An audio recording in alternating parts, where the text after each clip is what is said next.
What up? What up? What up? What up, everybody? Yeah, boy, going live here. Got some games of the future.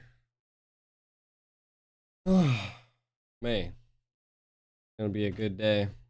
I'm on the second shift of casting, but we're here. We're here. We're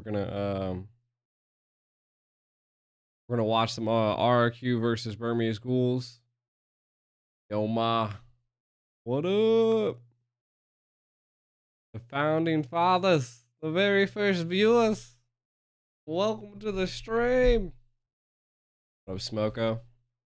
What up, what up, what up? Gonna be casting second shift today. Good evening from the Philippines. What up, what up? I casted with Naisu the other day. Will we see an upset today? Maybe. Maybe. I meant to go get my iPad, but I don't got it. I don't got it. And it's alright. Gotta make sure to save my voice for casting. Same thing with all the other casters. I wanted to go live a little bit earlier, just to see what's your guys' thoughts. I'm gonna create a poll here. Create a poll. Dude, I feel like S is a robot, man. Dude, how you're everywhere all the time. What's up, dude? You're like me. Just like wake up throughout the day and be like, yup. What's my predictions? Well, we got RRQ, probably RRQ, but Burmese Ghouls is looking pretty good. We'll see. I'm pretty sure it's RRQ though. And then AP BREN, of course. HomeBois being weird as hell, dude. Yesterday they pulled out some craziness to take down Deuce Volt. Oh my god. Fucking who is that HomeBois? Boy, I don't know what type of speech they got yesterday, but sheesh.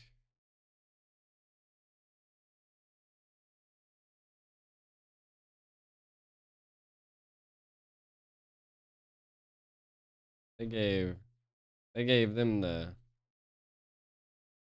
biggest speech ever, bro. They gave them the biggest speech ever.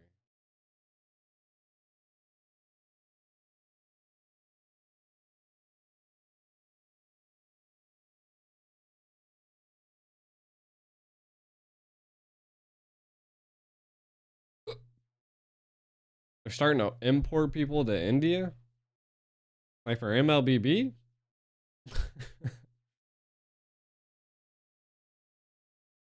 You want to see RCC? You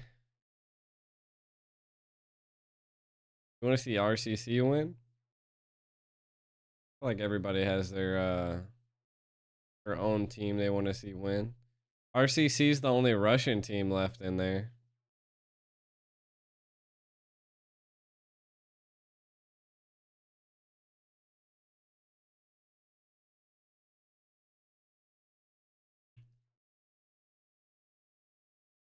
So maybe.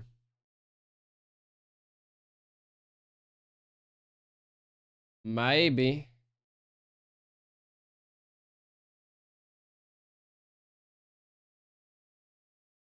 Indian players not gonna make it. What about the Japan players? People from Japan. Onik playing today? I don't think so. I think Onik is playing. Oh yeah, Onik's not playing during my live stream. I'll be casting Blacklist International versus Fireflux, and then Onik versus RCC. So they won't be. They are playing today, but they're not. We won't be able to watch them. I'll actually be casting them. Hell no, RCC ain't winning.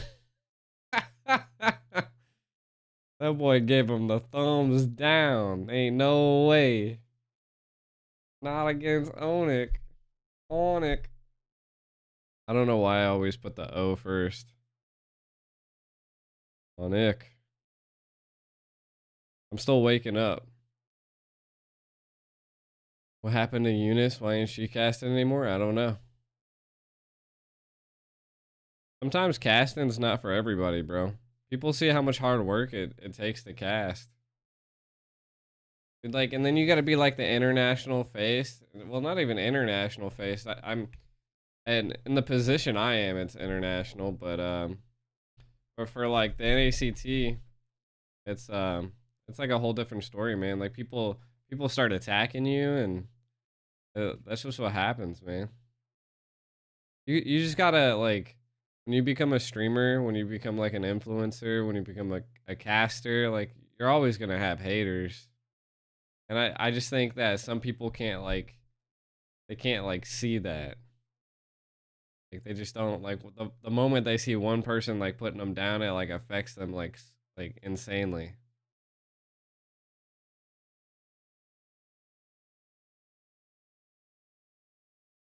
And then not only that, he was like dating best player, right? Like arguably like one of the top jungles in NA, one of the rising stars of North America. And then I think they like broke up. I don't know. I don't keep up with people's love life. You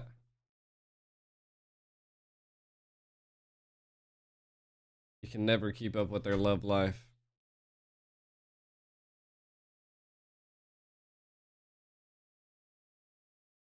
We're going to be starting here soon. I feel like they increased the timer here. I feel like it's been a lot. I'll be casting the Blacklist International and RRC versus Onik. Onik. Onik Esports.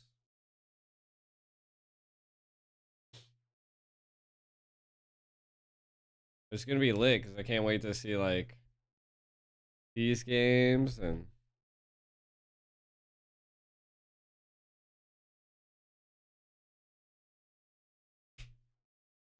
yeah, I mean I hope Eunice comes back. She was a pretty cool person. 2/3? 2/3 what?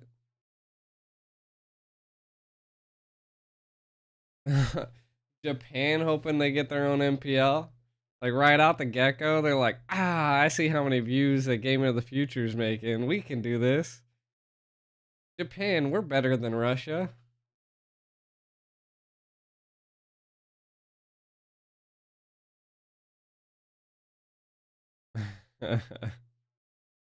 Games are BO3, yeah. 2 out of 3. I got what you're saying. Yeah, they're all BO3. The grand finals is BO5.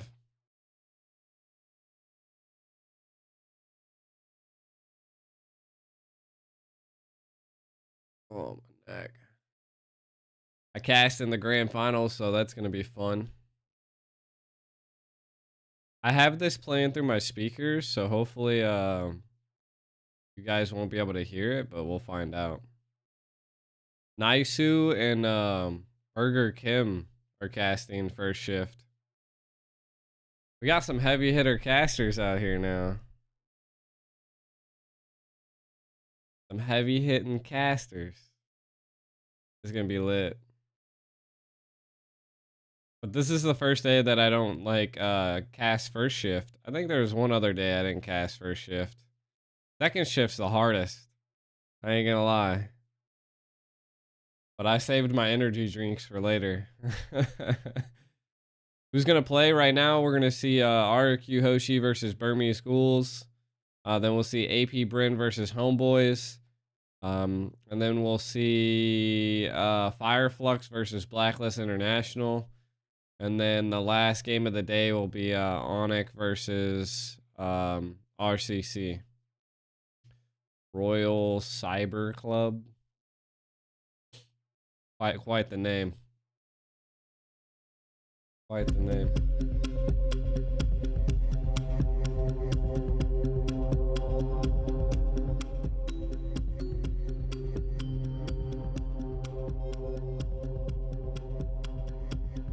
Yeah, the first half of the series are gonna be what I just talked about, though.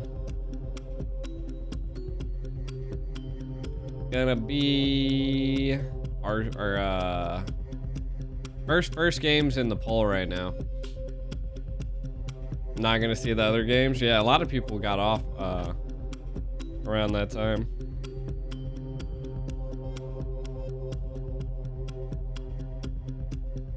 We'll see how the games go, though. My boy Naisu's on there. He's casting 2 days in a row. I feel like I've been casting so many days in a row.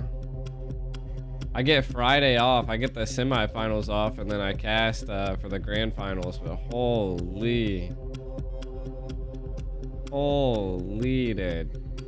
How many matches today? We got 4 matches.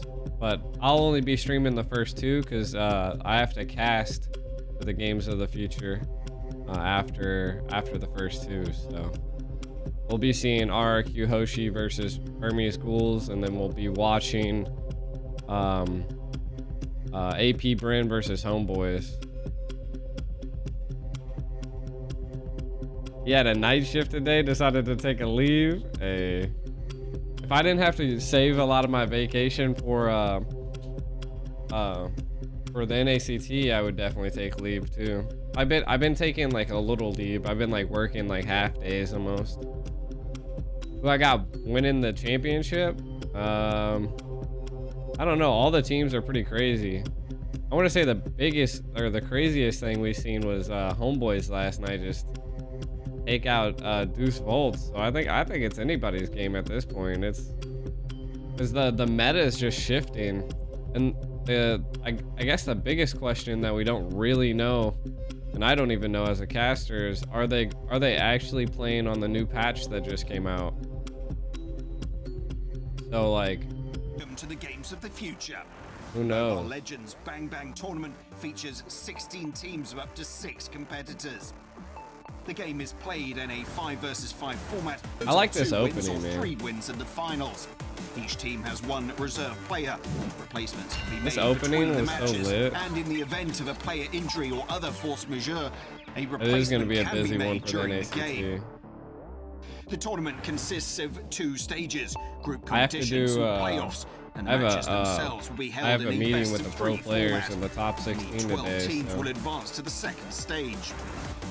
The group stage is played in the GSL format, the playoffs in the Olympic format.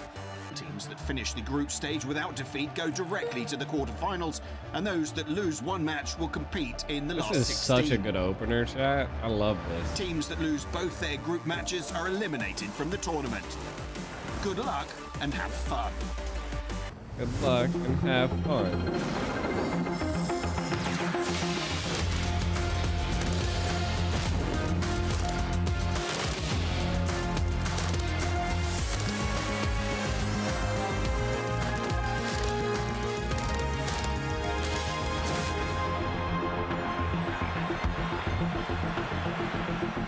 I don't know if you guys feel inspired when you watch this, but I feel inspired. This is how, I'm like such a tech guru. This is like what I would enjoy to watch. You know what I mean?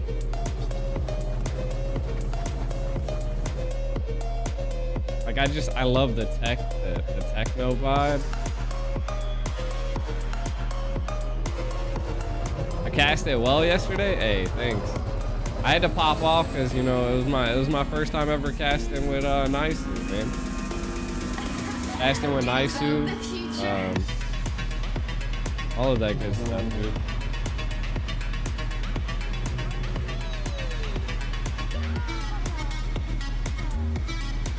I'm wearing a funny thing is that I got like a suit on here, but then I got like I can't see it. One leg. I guess I could do this leg.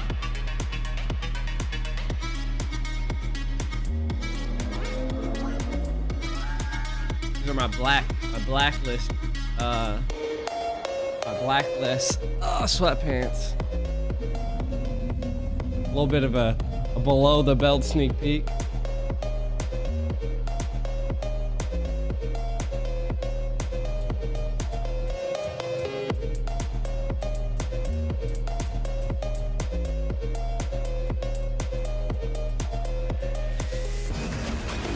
Nice casting yesterday. Enjoyed watching it. It was not boring. Hey, much love, much love.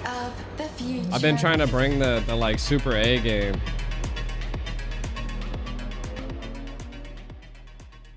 Here comes Naisu. Teams went home yesterday, and we're down to 8 here in he's the not digital very games of the loud. future 2024. What is up, guys? I'm Naisu, joined here today with the very talented Burger Kim.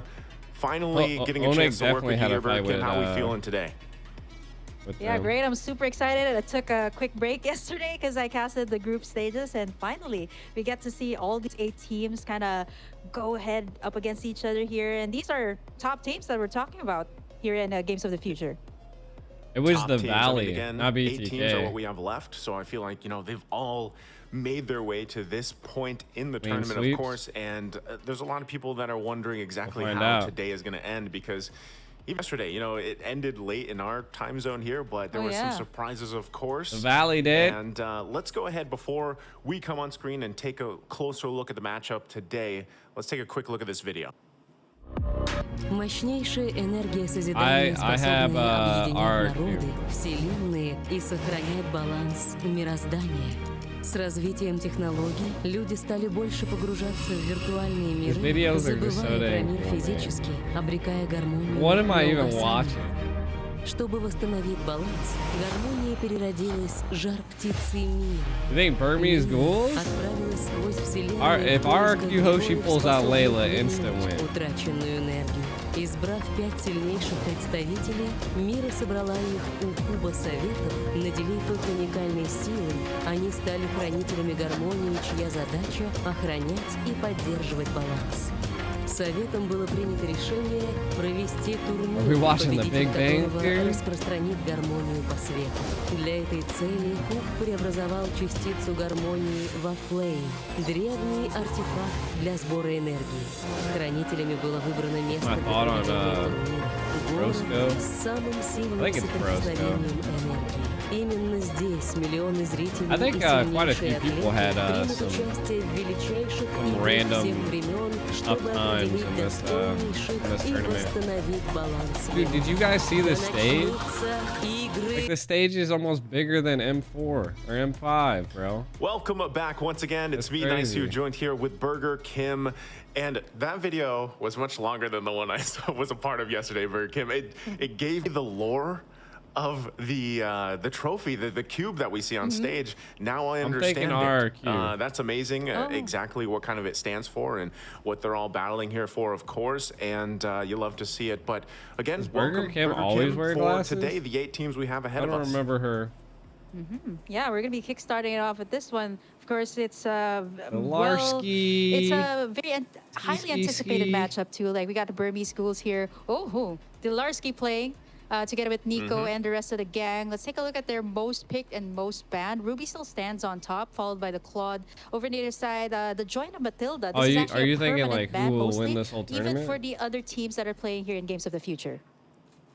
Yeah, it's crazy when you think about this, because you know, when me and G were casting their game yesterday for Burmese Ghouls, it was very dominant against Twisted Minds. I mean, and G was kind of asking, you know, play style wise, do they fit that personality of the Burmese Ghouls, and especially with the additions of, you know, the new faces, at least for the rest of the world, and maybe not so much for us here, Kim, but you know, having Delar there, having Soxo, and kind of rounding out. I think me and Naisu killed our cast what do you think of them we so far, we went hard, yesterday's man. Performance? And now I gotta go hard today as well. Come on. I've missed what up, seeing L3? Delar How you play. been, fam? And apart from that, you know, I also want to highlight their coach, by the way, from Burmese Schools. They're actually going to be playing with Mr. Worldwide, or the coach who has been to every single region. Coach Dale is also coaching them, so I think that's also a big factor that we have to look at. I think Private Dancer is, but not Steph Weezy. We do. You know, that's. I think the only day I don't cast Steph Weezy casts. It's you know, it's true, And it's great because we actually got to have him. We had an interview with him. This is like the end of last year, 2023, and he talked about his experience. Prediction: who's in the finals? Well, right, going around sharing. I'm gonna say Blacklist and AP. To all these different teams and regions. And but who knows if HomeBois, dude, HomeBois just, I don't know, they were on a whole nother level yesterday. That effect is, it's very apparent on what's happening right now around like the competitive scene of MLBB. And you know, there's all these imports and there's these waves of things and changes happening. And now specifically, you know, in just a bit, we're looking at our Q's lineup, but even then, right? There's I guess I could see kind of, in a way, it's like, you know, this organization, you know. I did forget that Onyx came in second place at M5, so probably it could be Onyx as well. Iteration of it for a lot of people that have been watching. I just like Blacklist for a long time. I've always been a huge Black, like mainly because Elodia was there, even though she's not there. I'm still a huge fan. Is this what they need right now? And I feel like tournaments like this is a great time to. We'll find out some of those things out tomorrow. And get the year started. Yeah, it's perfect, right? It's right before these major tournaments all around the world, like for MPLs, Indonesia and the Philippines. I think this is kind of like either a test to their chemistry, what they can put out. Are they well adjusted to the meta? I have to highlight a little bit about our Q2, like, since we're gonna be looking at their roster. They got Irad playing for them and Brusco, and just a little trivia about Brusco because I've been following him since the amateur scene. It's so nice to see him. There was a time that he actually said that it's gonna be really hard. Like, he's not sure if he's gonna make it. There are moments like that. So it's nice to see him, you know, come into MPL and eventually get picked up by an organization like RRQ, right? That has been Irad and Brusco. They definitely have a lot to prove here, and I think it's really a big thing for them to carry RRQ's name. And that's what, like, I'm glad you pointed them out, Ben. And you know, most people might be like, man, a lot of people talk so much about like these roster imports. I'm so mad that I had my green screen on that one day and they didn't green screen me like that. You have to consider that dynamic change. Irad specifically, we know so far, I would say, from the meta for Games of the Future, a lot of people have been weighing like, all right, you have to work and stuff? Is the best choice these utility junglers? Is the best choice maybe opting for some of these assassin type junglers? And you know, with junglers like not right now, but with junglers on the table, even like stage, Sansa, right? You have that utility factor in itself, like flexibility, right? So once again, ladies and gentlemen, this is the live stage, by the way. So we got a glimpse of this yesterday. And you can see there's quite a few members out there watching this. The stage looks amazing. And that is you can see the trophy. You'll get a closer look at it. Actually, there it is on screen. What I was talking about in the video, because yesterday's video, it got cut a little bit short, so it didn't get the whole history or the story of it, but now it makes sense. And I love to see that this stage looks it's very impressive. Yeah, I'm glad you kind of pointed that out too. Like, I was like, oh, it's a trailer about the trophy. It's 5 a.m. where I'm at right now. I didn't notice that because I was busy mentally preparing for like what to say in the opening, and this is Russia. We have these kind of like little trailer about like the teams too, right? Like we got RRQ here. Speaking of, there you have it, like Irad, the rest of the gang. And so far, you know, I think what's really interesting about RRQ2 is they're the first team that actually picked something very interesting. It got everybody in the MLBB community talking, right? They picked up a Layla for their last pick last time, and it worked. It was a match point. Wow. We talked about this yesterday, actually. You know, oh, wow, you did too. Yeah, because we're going to see them walk out the stage, of course, here. And still, performance-wise, you know, these guys that have been making names for themselves for the longest time, Skylar especially, able to pull things like that watching from the Philippines. Make it work. I think that's a very, special thing. Not to mention, I think those are the new jackets, by the way. They got, like, some limited edition new jackets that I heard about.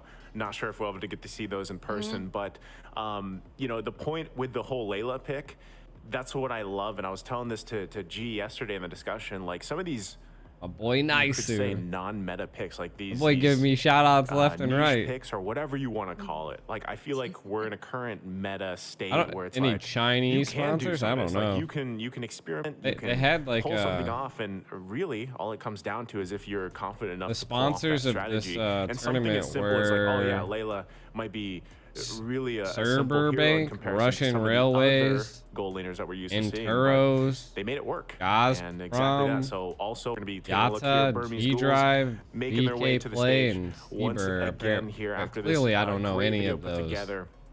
And Kim, I got to say, you know, personality-wise, matchup style-wise, for both these teams, I don't do know. you I think have the no Burmese idea Bulls where kinda any have of to, like, that tame is. that aggression a little bit here in this matchup against Ice RSQ? casting recently, G. Hey, much love, bro. That's the job, level of actually, casting back in I'm gonna group bring stages where to they were also pretty tournaments that aggressive are like from this, you the know. early game. So I think it boils down to the draft too. Like if you're I gonna agree give with like Saxa here or Milo, Irad, those that types he's of the heroes, best like I think EXP if you laner want to be in lane aggressive from the ACT, start, like oof. glass cannon heroes like I think he's a Joy, good guy. Nolan, these are the things that you have to consider. Even the Martis too, that is super good in the early game. And Burmese schools had that type of composition actually in the group stage. So hopefully, let's see if they can balance it out with Me and Nice, you had a that, little bit of technical difficulties that kind of yesterday, aggression but that they want to show out here. But so far, like I think Burmese schools did a very good job of holding out up until the stage, right? Like we're down to 8 teams. It's not an easy feat to actually reach this point of the tournament. Know.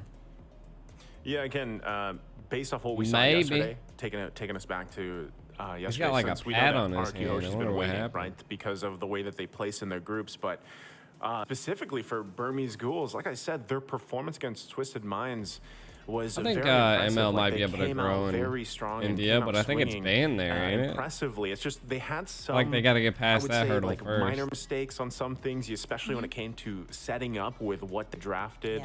And I feel like that's going to have to be in check here, you know, for this game against RQ if they really want to. I went to MOBA Zane's stream the other day, and he was like, "Man, Aiko, get back on the casting table." And there's only so much you can do in a best of 3. And, you know, I'm going to ask you this, Kim, because I liked to ask G's idea about this and, like, in the best of 3. Yeah. So is this like the time that, do you think game 1 really is the time to just throw out like this experiment, or do you go back and stay with your fundamentals or your basics here? Because these are 2 teams that really, there's a lot of variability that can pop up even in game 1. Yeah, I think at this point, right, everybody pretty much has an idea of what everybody's comfortable with in the current meta.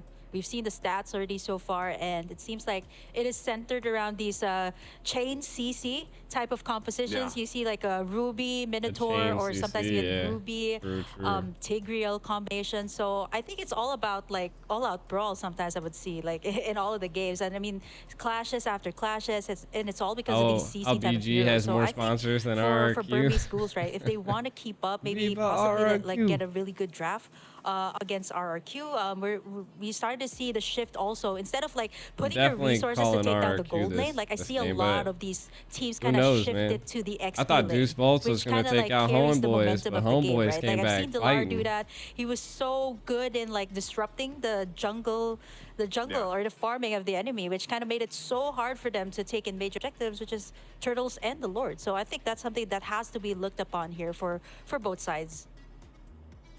I think with building off of that, you know, when you're talking about the objectives, Nice who just brings out the best of a caster, bro. These teams specifically, and he's just Burmese he's so good at like there was communicating a time when they and were creating very, like action-based, engaging and they wanted to questions, just clash it out and things like that. But of course, like over time, a lot of these teams have developed that sense of, all right, these objectives, and especially because like master the dance. Like look how long they have to talk. Like especially we had if, me and let's say Nice had to just talk kind of, forever. Casually watching the esports scene, or maybe if you even compare it to the diehards out there, they know that Burmese Ghouls certain, wins. Like, choreography to a lot of these like turtle takes and these lord dances. Like, that's why we call it a dance, right? I mean, I cast second shift today. It really is that. And I would say that with the additions here to Burmese Ghouls, they have done a really good job at kind of developing that play style around that, but they're still very aggressive. And if you say the same thing about RRQ Hoshi here, they're a team when sometimes when you think they're like down and out, there's like that it factor for some of these players here, right? And whether that's good at color casting, whether that's any of these guys on that roster, specifically from Indonesia, I think they can pull that through, and it's kind everybody of in the chat is Burmese right? Ghouls fans, but I was kind of thinking RQ. When games do, like, they pull out a Layla, man. I don't know. Deficit for any of these teams. Who knows? Yeah, that's some huge. of those playmakers that can pull a miracle out, right? It doesn't always happen, but it's definitely a possibility here. And once again, the finals are this Saturday. That's where we're going to see things kind of fall into place, right? Because we already saw, again, these top picks, these top bands that have been coming up.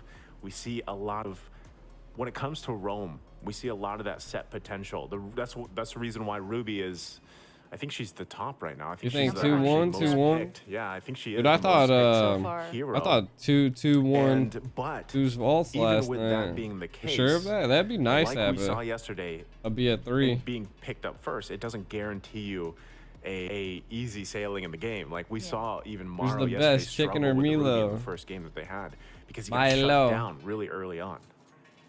Yeah, I'm looking at the Ruby here. I feel like each person has their own like pretty good. Like it's picked style. up. Yeah, the most number of times. Right now, 28 in total, but it doesn't Milo's really have a very good win rate. Let's say like 40%. So yeah, I mean it is a priority, but it doesn't guarantee you like an overall win. Yeah, but apart from that, I want to talk a little bit about the other picks too that haven't like surfaced, like Joy, Matilda. Actually, Joy was let out once, like for the RQ Daewoo game. It was actually given to Irad, and that's a really good choice when it comes to like aggression in the early game. So I'm still not so sure.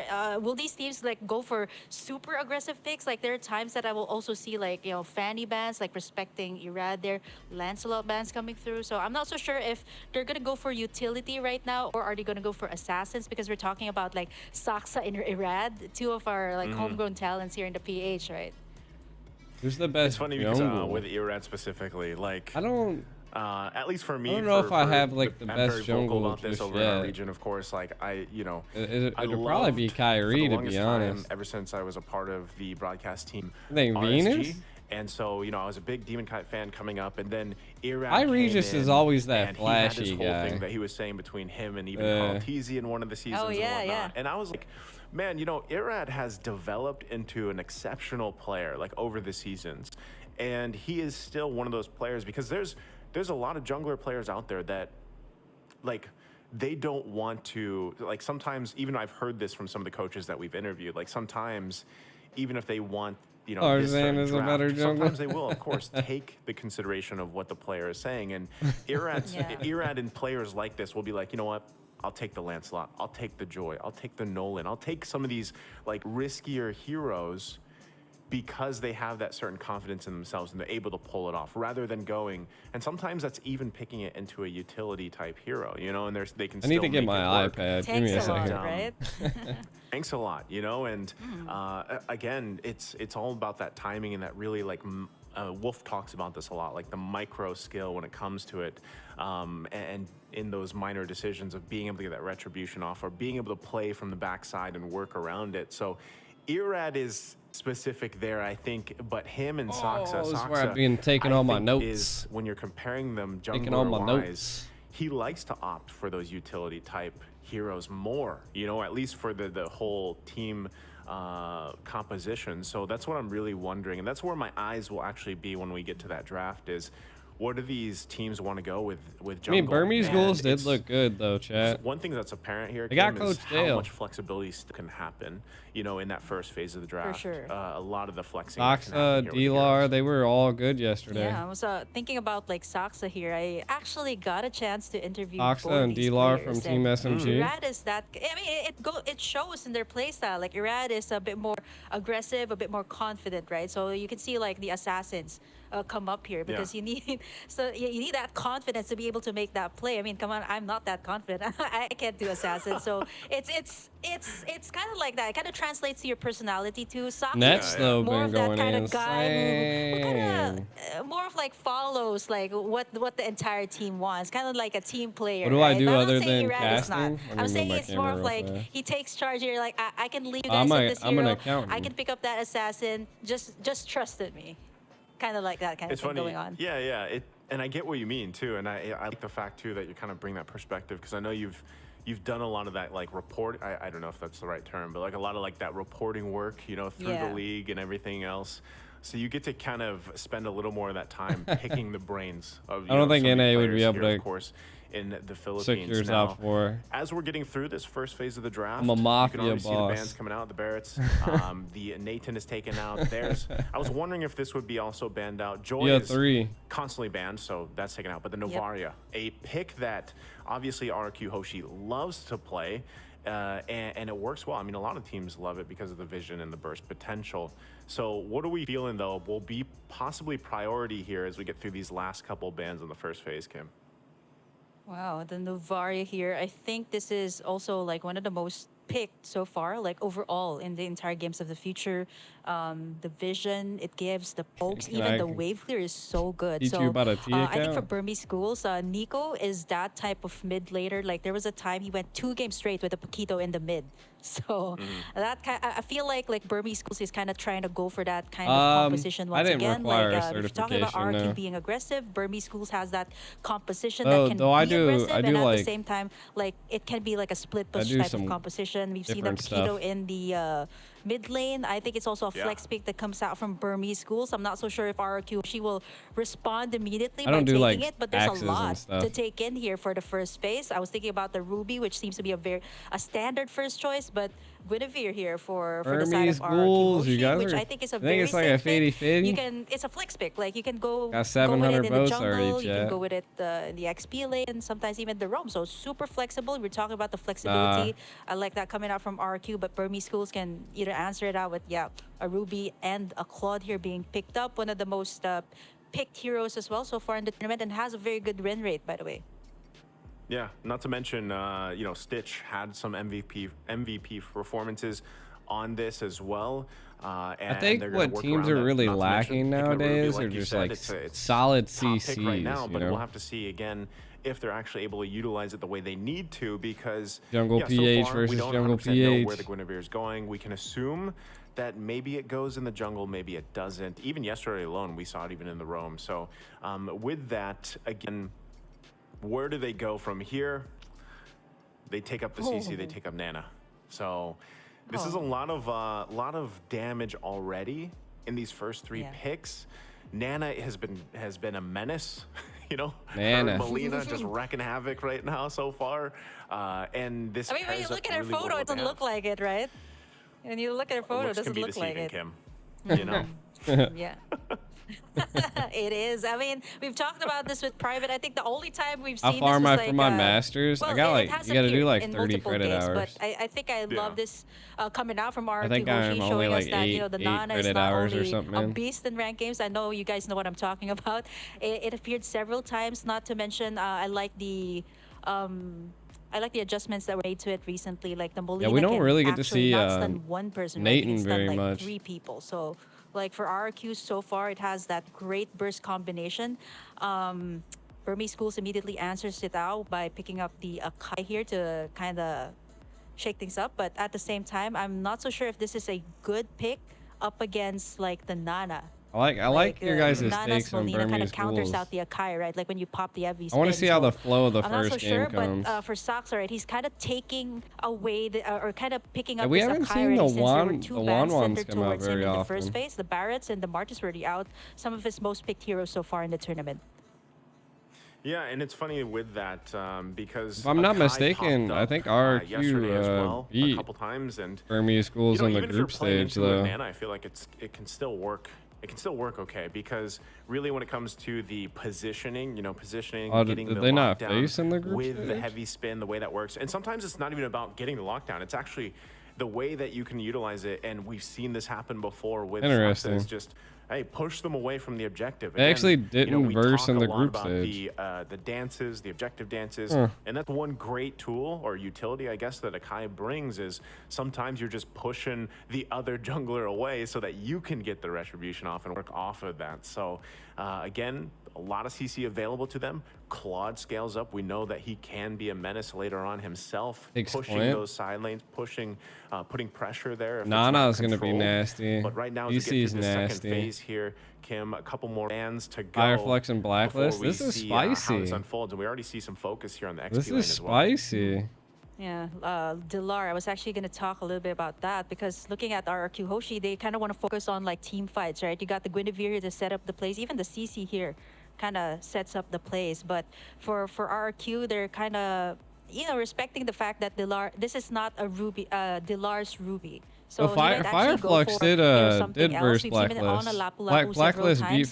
Benedetta as well. That can do the split pushes here for Burmese Schools. I talked a little bit about that earlier, that Dilar can also go for those kind of mobile heroes that can disrupt the jungle. So for RQ Hoshi, their last ban, I feel like they should center it around Dilar. Just the same thing as like Burmese Schools is centering around the jungle here for the last two bans. They take away the Lancelot and the Nolan that I mentioned that is really good when you kind of want to go for that great early game, which kind of leaves Irad here with either going for another utility because they already have the burst damage here, or they want to add up to more damage by picking up like a, you know, something crazy like a Fanny here. I mean, they already have Skylar here to pick up that either a carry here to shred up the tanky heroes, or the fair go for something like something that can go. We didn't see too many fair misses sneak through. Could do that. They could, again. I think they could even possibly just go a safe route. They already have so much damage available to them in the early game. If they really want to go in with scale and work around this, they might even opt. What if they go for, of course, like it's not banned out, the carry's available, Bruno's still there. Those are some picks that they could pick up and go with. Oh, they banned Martis. I was like, I wonder if they're going to go Martis. Is something that you have to be conscious of, right? I was even thinking of possibly an Aurora popping up. They banned Barats, dude. They literally have quite a bit. There's so many jungle bans. Bruno's going to be locked in. That's the choice here for Skylar, which is great because Bruno's a great turret destroyer. A lot of Lunox jungle. Farm up, do what he needs to do, and then the damage has to be respected later on. Oh no, they're just going Minotaur, last pick here for RQ Hoshi. So now we know exactly where things are falling into place, right? Of course, this provides them a lot of that sustainability still based off the heroes that they have and a lot of CC. So it's a good thing that Burmese Schools has that fairness, right? Because they're going to want to use that that Colt Altar to really help them survive a lot of this. Yeah, they're already anticipating that this is going to be all out brawl between them and RRQ. I mean, looking at the lineup here of RRQ, you got the Minotaur, the Guinevere. This is what's really good about the Guinevere too. I think this might actually be the Irad's hero, right? So as long as the Guinevere has someone to front for you, you can just keep on setting up and not worry about getting taken down. But for the side of Burmese Schools, they also lock up something really interesting themselves, and I think overall, like, you can expect to see like a lot of clashes here from the start and even up until mid game. Again, we'll see as both these lineups are locked in and ready. I feel like it's been a while too since we've seen you know, with Faramis, I'm so used to seeing the Valentina across from him, but I like the fact that, again, I'm a huge fan of these picks popping up that are, I guess Nana's kind of meta now, but, you know, for the longest time, she wasn't meta. So I like that she still fits into this this whole play style for a lot of these teams. So talking about magic damage, talking about sustainability, they have all that here for RQ. Burmese Ghouls, on the other hand, like I said, they're going to have to play around the utility that they bring to the table with these picks, right? The Ruby, the Akai, and everything else. So yeah, YZ's been really rough on a lot of teams. Let's see how it all unfolds. We saw both. Yeah, I cast second shift. I'm going to go ahead and lean towards this lineup from RQ Hoshi. I think they should be able to pull it off. But we're going to be jumping here into the land of Dawn here. Game number 1, down to the last 8 teams. We're kicking off here. RQ Hoshi, Burmese Ghouls in this best of 3. One of these teams will be sent out of the tournament here after the series. So we all start here once again, taking a look at the early rotations, emblems, nothing quite, you know, out of the ordinary here. Banana, though, opting for a lot of that sustainability again with this CC. We'll see how this all works out. Burmese Ghouls, they have they gotta play around the fact that they have hold on, already in the mid lane though. Jump in, come through. Nico's gonna be that early pressure by the Gwen. So, for now, back and forth. We're gonna wait for that first big objective. Of course, the turtle. I'm not sure. I don't know if it got banned, but it's not been slipping through anymore. Have what they need to get an early first blood before the objective. I think it's better they play it safe again when we're talking about exactly what is at stake here. right? So for now, let's see once again. Good luck, have fun. How it goes. Banana and Delar. Banana should have a pretty good lane so far for the most part until that level 4 is available. There you are, Kim. That's what everybody's saying. 2-1, 2-1. Oh yeah, definitely. It's a minute in, no first blood. Kind of expected to see this from, of course, RRQ and Burmese. They want to be a little bit more careful, kind of going in for a lot of these early game pokes first. I like this XP lane choice from RRQ. They decided to go with this, especially since this can kind of like put Delar back. Like we've seen this in some games of the Burmese schools that, you know, Delar had a very early wave clear, so he was able to reach level 4 much faster than the opponent, which kind of really enables Burmese schools to kind of take in these early turtles. But so far, it's RRQ. Irad actually starting up 1/4 HP already for the turtle. Yep, they go in. Heavy spin already used. Turtle for the taking. Irad going to be able to get it. They get the stun off as well. Not sure if they still want to be going for it, though. They're going to fight it out, and they back off. RQ took the first turtle, though, chat. Too. Once again, they have that nether realm available I put my from Nico. camera like up here at the top. Yeah, those was very good zoning as well from RRQ. Like you see, Banana, not only was he able to clear lanes pretty fast, he was also able to zone out Saksa there, so he can, you know, push forward and try to go for that heavy spin and just click that retribution and steal that Lord. But overall for RRQ, right, like so far their lanes are pretty much contained. Like you see how Delar was super aggressive too when it came to like the turtle take. He went in and tried to go in for that level 4 so he can pop in that Black Dragon and be able to kind of, you know, mess up RRQ's turtle take there. But so far RRQ has been successful. No first blood yet. 3 minutes in already in the game. Yeah, which is interesting, right? Because we're talking about the aggression from both of these teams, but and that's not going to find the connection they're looking for. But hold on, still pressure. Oh my God! Into the heavy spin, able to get the lockdown. Irad going to be the one to go down. First blood going to the hands of Burmese Ghouls. What a set there from Blink, utilizing the flicker combination with the I'm offended. Still going to be up here on the top side, but they should be fine for now. What a play! Yeah, just when we were talking about no first blood, kind of called it there. Nice tuck in there. Flicker was available for Blink, and he was able to do that. And now Banana in trouble. Ooh, this is what I was talking about, though. 1-for-1 trade-off onto the bottom side. And you see kind of like the aggression of Delar, right? Going right into the turret to make sure that he gets the pick off. But again, kind of nullified since it was like a 1-for-1 trade. Here on the middle side, Bruno's going to be more... Bruno setting things up, but not be able to get anything. Burmese School so far, they got that nice first blood. They got it in 2 pickoffs, but it's they're already swapping all lanes. Of the turtle takes that they've been taking, and not to mention look at Skylar there over on the top side, actually forcing Stitch to actually go to the Skylar also instead. level 6. It's a good choice. I mean, maybe this is the level difference that they could possibly get from the early swap. Both sides. It's only like 30 seconds, so only like one wave. Nothing too crazy happening. You see Blink, if he continues to do that every time the flicker's available to him, is really going to pay off, right, for these goals. That's kind of what they have to do. But Brusco, even on the other side, well-timed Minoan Fury is going to help them out. And not only that, but they have the extra CC available to them with Irad's kit. Dragon Form going to come down, still be working for this turtle. Second one, Soxa able to secure it. Gets the lockdown now on Irad. He's kind of stuck between the wall. He'll get taken out by Delar. And there's nothing RRQ could do. I feel like a Kai's win rate right now is insanely high.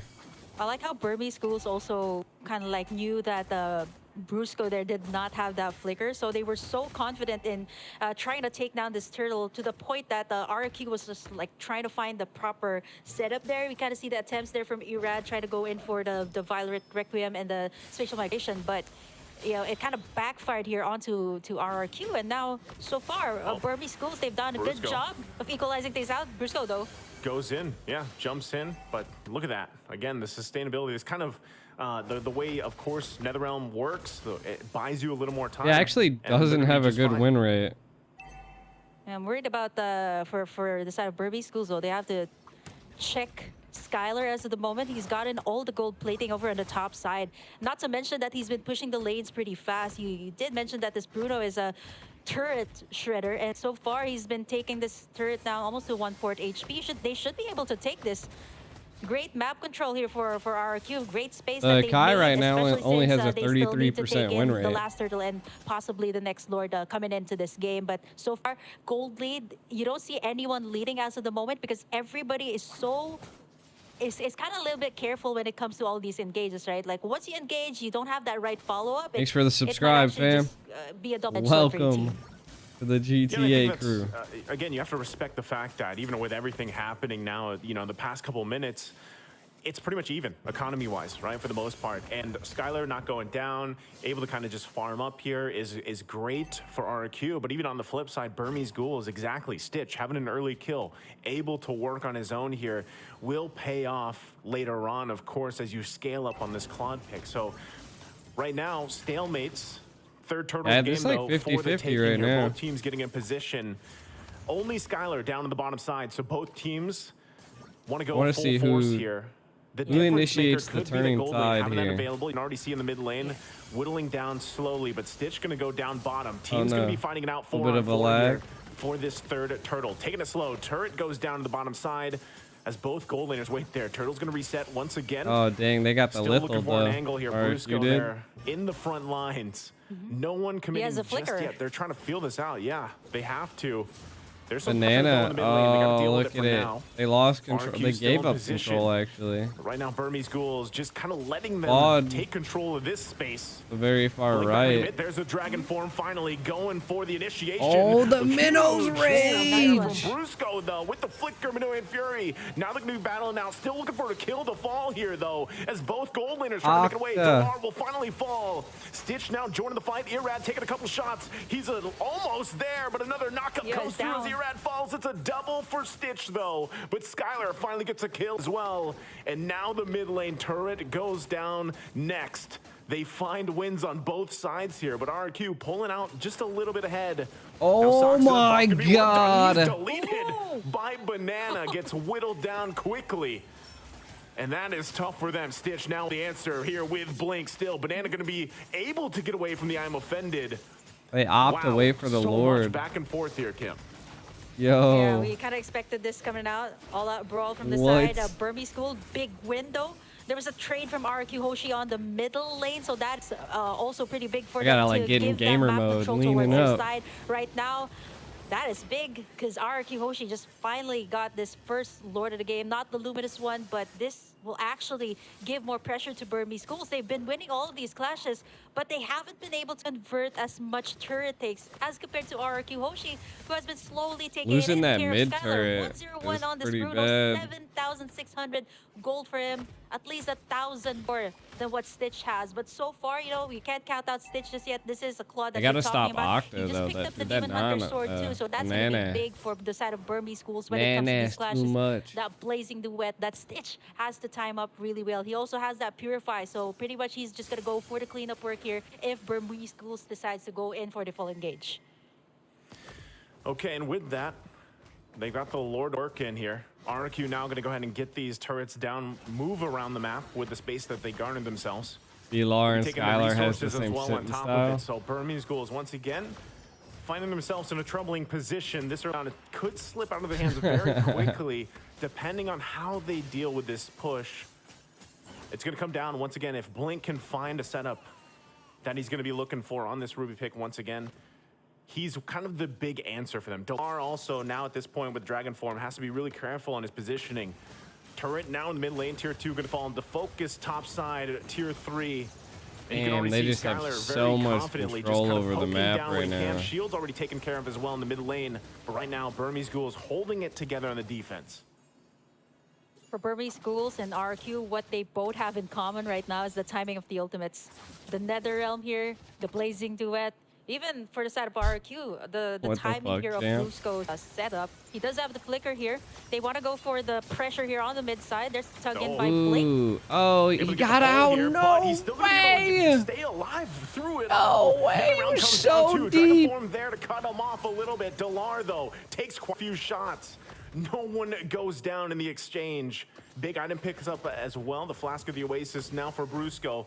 sustainability going to be there, and they're getting another turret as well. Oh my god. Finds the Requiem. Now Banana also unleashing. Stitch able to get the kill, but it's Nico that falls. 2 down for Burmese Schools and RRQ. Looking to end game number 1 here, working on the crystal. Can Burmese Schools clear the lanes, keep it together? They find a little bit of room to work with. Blink's the one to fall, but Skylar has so much damage on this Bruno. And that's like it's gonna be it as RRQ takes game number 1. What a quick game. Thought that it could have been at least like a more than 15 minutes game. That was actually a pretty fast game there from RRQ. Both sides are actually, they actually calculated all of their clashes pretty well, right? There was a point that all of them actually used up all of their ultimates, but none of them were taken down. What RQ actually did really well in that final clash was just to have that selective targeting on those heroes. Look at the water right? bottles there. They're nice. Yeah, the main one taking up all of the damage, but that actually enabled Skylar and even Oct there with the Nana to be able to get the prime position and kind of burst. Bro, who would have ever thought? Everybody was too busy trying to make Bruce go down. It's crazy again when you're thinking about that early game, you know, how kind of even it looked, and great setup here in the early game from Burmese Ghouls and Blink, you know, able to pull that through. But the problem was, as much as it was a stalemate from the early portion of the game and it was relatively even economy wise, it's like a switch just flipped for RQ at some point, right? And they were able to really the switch of the flip, these decisive maneuvers around some of these skirmishes and these team fights that gave them the upper hand. And that could just be the experience, the patience that they have. They countered their Gwen, but kind of shown here how strong they could be in some of these team fights and the way they approach them. Because very quickly, it just went in their favor here, especially after fights. I just felt like I don't know. They definitely felt like they were playing passive. Too here with the side of it's definitely not finished. I mean, we still got a lot to go. For Stitch, he was able to kind of have that killing spree, right? Even in these clashes, you can see he's been popping in these blazing duets, timed really well, and it actually kind of made it hard for RRQ Hoshi in the team fight. So RRQ Hoshi kind of understood that. They're like, okay, we have to kind of address the backlines here. It wasn't like they were doing bad. Like they actually were doing decent. It's gonna be kind of just RRQ was engage, and as you can see, this aggressor here, and they were just really good at zoning them out. Take down the backlines. And then right there was the end. From Irad, which kind of they should have just let them have the tower. The rest of RRQ Hoshi to actually make the plays. As long as Skylar is safe here, as long as he's protected here for RRQ Hoshi, they could have locked in the tower. And for Burmese Schools, they lack that kind of wave. I haven't had my morning coffee yet. They did have the protection in the form of the Faramis, but it was kind of not enough to take down the main problem, which is, of course, backline, and at the same time, Banana as well, being the MVP here for this game. We've seen him zone bit of a stretchy poo. Schools here several times, not only in the clashes, but even in the major objectives, which kind of is. Want me to vote BG? They didn't ask for caster predictions in this tournament. Not really that, for me, it's not really that OP, but it really is super annoying to be in lane with. You've seen even in the early phase of the game where, you know, Dilar really had a hard time to clear out the lane. Like Banana had much better wave clear, and at the same time, he was really annoying when it comes to these clashes that, you know, he was just zoning the backlines, and it was hard for, you know, either Nico or even Stitch here to get the prime position in the class. Yeah, it was great. Again, you know, Banana didn't even have, you know, he didn't have to have that many items to do what he wanted to do. The time it's 5:39 a.m. and he was able to play around the Vengeance as well. And I woke up at like 3:30 a.m. Playing that front line when Brusco wasn't available, or maybe Brusco had already done the Minoan and Fury combination, and there was a couple times where it looked like he was going to go down, but Banana was, you know, there sleep schedules everywhere. He's just kind of a nuisance for a Burmese Ghoul lineup to deal with. And even though, once again, when we were talking about it in the draft here, they had a lot of utility available to them for Burmese Ghouls. They had a lot of just options that they could have used, and we saw glimpses of that, you know, like that's what we saw from Blink early on. And it just, unfortunately, it did not result in what they wanted to. It's like at some point they were keeping up with RQ, and then things just kind of, you know, fell apart from there. And then you just don't have enough time I feel like for the Claude to build I've been waking up at this was a rather 3:30 a.m. quick like for the and past most people week. will know that when Claude is locked in, like that's the thing you need. You need time. The man. yo-yo You need beats a time to build dragon. up, to get the 3-4 All items about that the you fire, need, and then chat. to be All about really the that fire. pressure, whether that's in the team fights or you're just pushing a side lane. But you know, and that's one of the great things why that matchup happens so often, where a Claude is locked in, and then you see a Bruno Well, they took the across from you, because background out honestly, of Bruno Burger just needs Kim's like 2 thing. items, and he's kind of already doing the damage, you know, like he already kind of hurt. So, you know, and this is something that was unfolding here, not to mention the reason why, Kim, we see so much Nana right now, because sometimes all you have to do is drop the blitz. You know, that's it. Drop the blitz in the straight line. You've Drop got the it paired Molina, up it's with, fine. yeah. You've got the, you know, you've got the Minotaur as well. So it lines everything up really perfectly. Dude, the and I feel nanas. like, again, Oh, Burmese School's man. lineup, they kind of needed a little more time here. And RQ knew Wake the up. assignment. They're just like, yeah, we're not going to give you guys the time that you need to scale up. I got like some against what we food and have. stuff that I'm gonna be That was the eating. case of game number 1. You know, it was a well-played execution, because anytime you really see these games end at this, you know, this time frame, a lot of the times that first Lord push too, after the first Lord, and there's It's not even a need finished. for the Not second hey. one, it's Until it's just the finesse thick by the lady team. It's just sings, a good chat. execution It's of not whatever they finished. drafted, and the way that they played around their timers and the rotations. And I feel like that's what we saw from RQ from game 1. So, you know, now we have to kind of consider the fact while we wait for game 2 draft here, Kim, like what does Burmese Ghouls do here? Like, did you agree with the draft and the game plan it seemed like they had? I feel like they just need to play a little bit more aggressive. For RQ Hoshi. Yeah.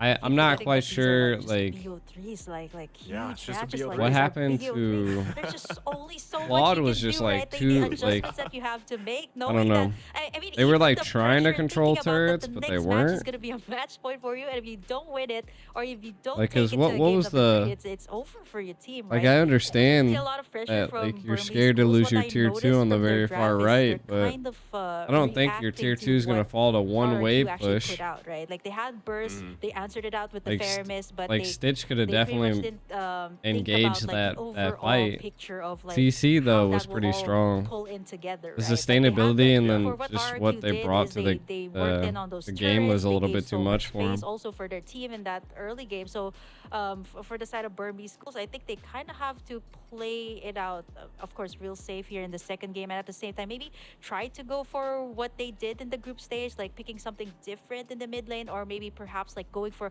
a little bit more of like But all comfort picks rather because than Burmese Ghouls reacting to the actually pressure had of like RQ.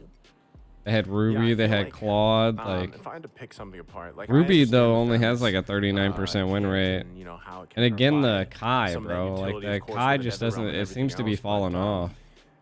but it just didn't feel like it could have Onyx? been. Like, Onyx, there like probably later was a tonight, better I'll be option casting for me Onyx. personally that you could have Yeah. put in the mid lane there to match up against the Nana. And I did mention again, we have seen so much Aurora pop up. Of course, I believe the Vexana was, I think it was banned out, or it was but banned that has out, yeah, also in the popped first up. game. Yeah, that has popped up a lot.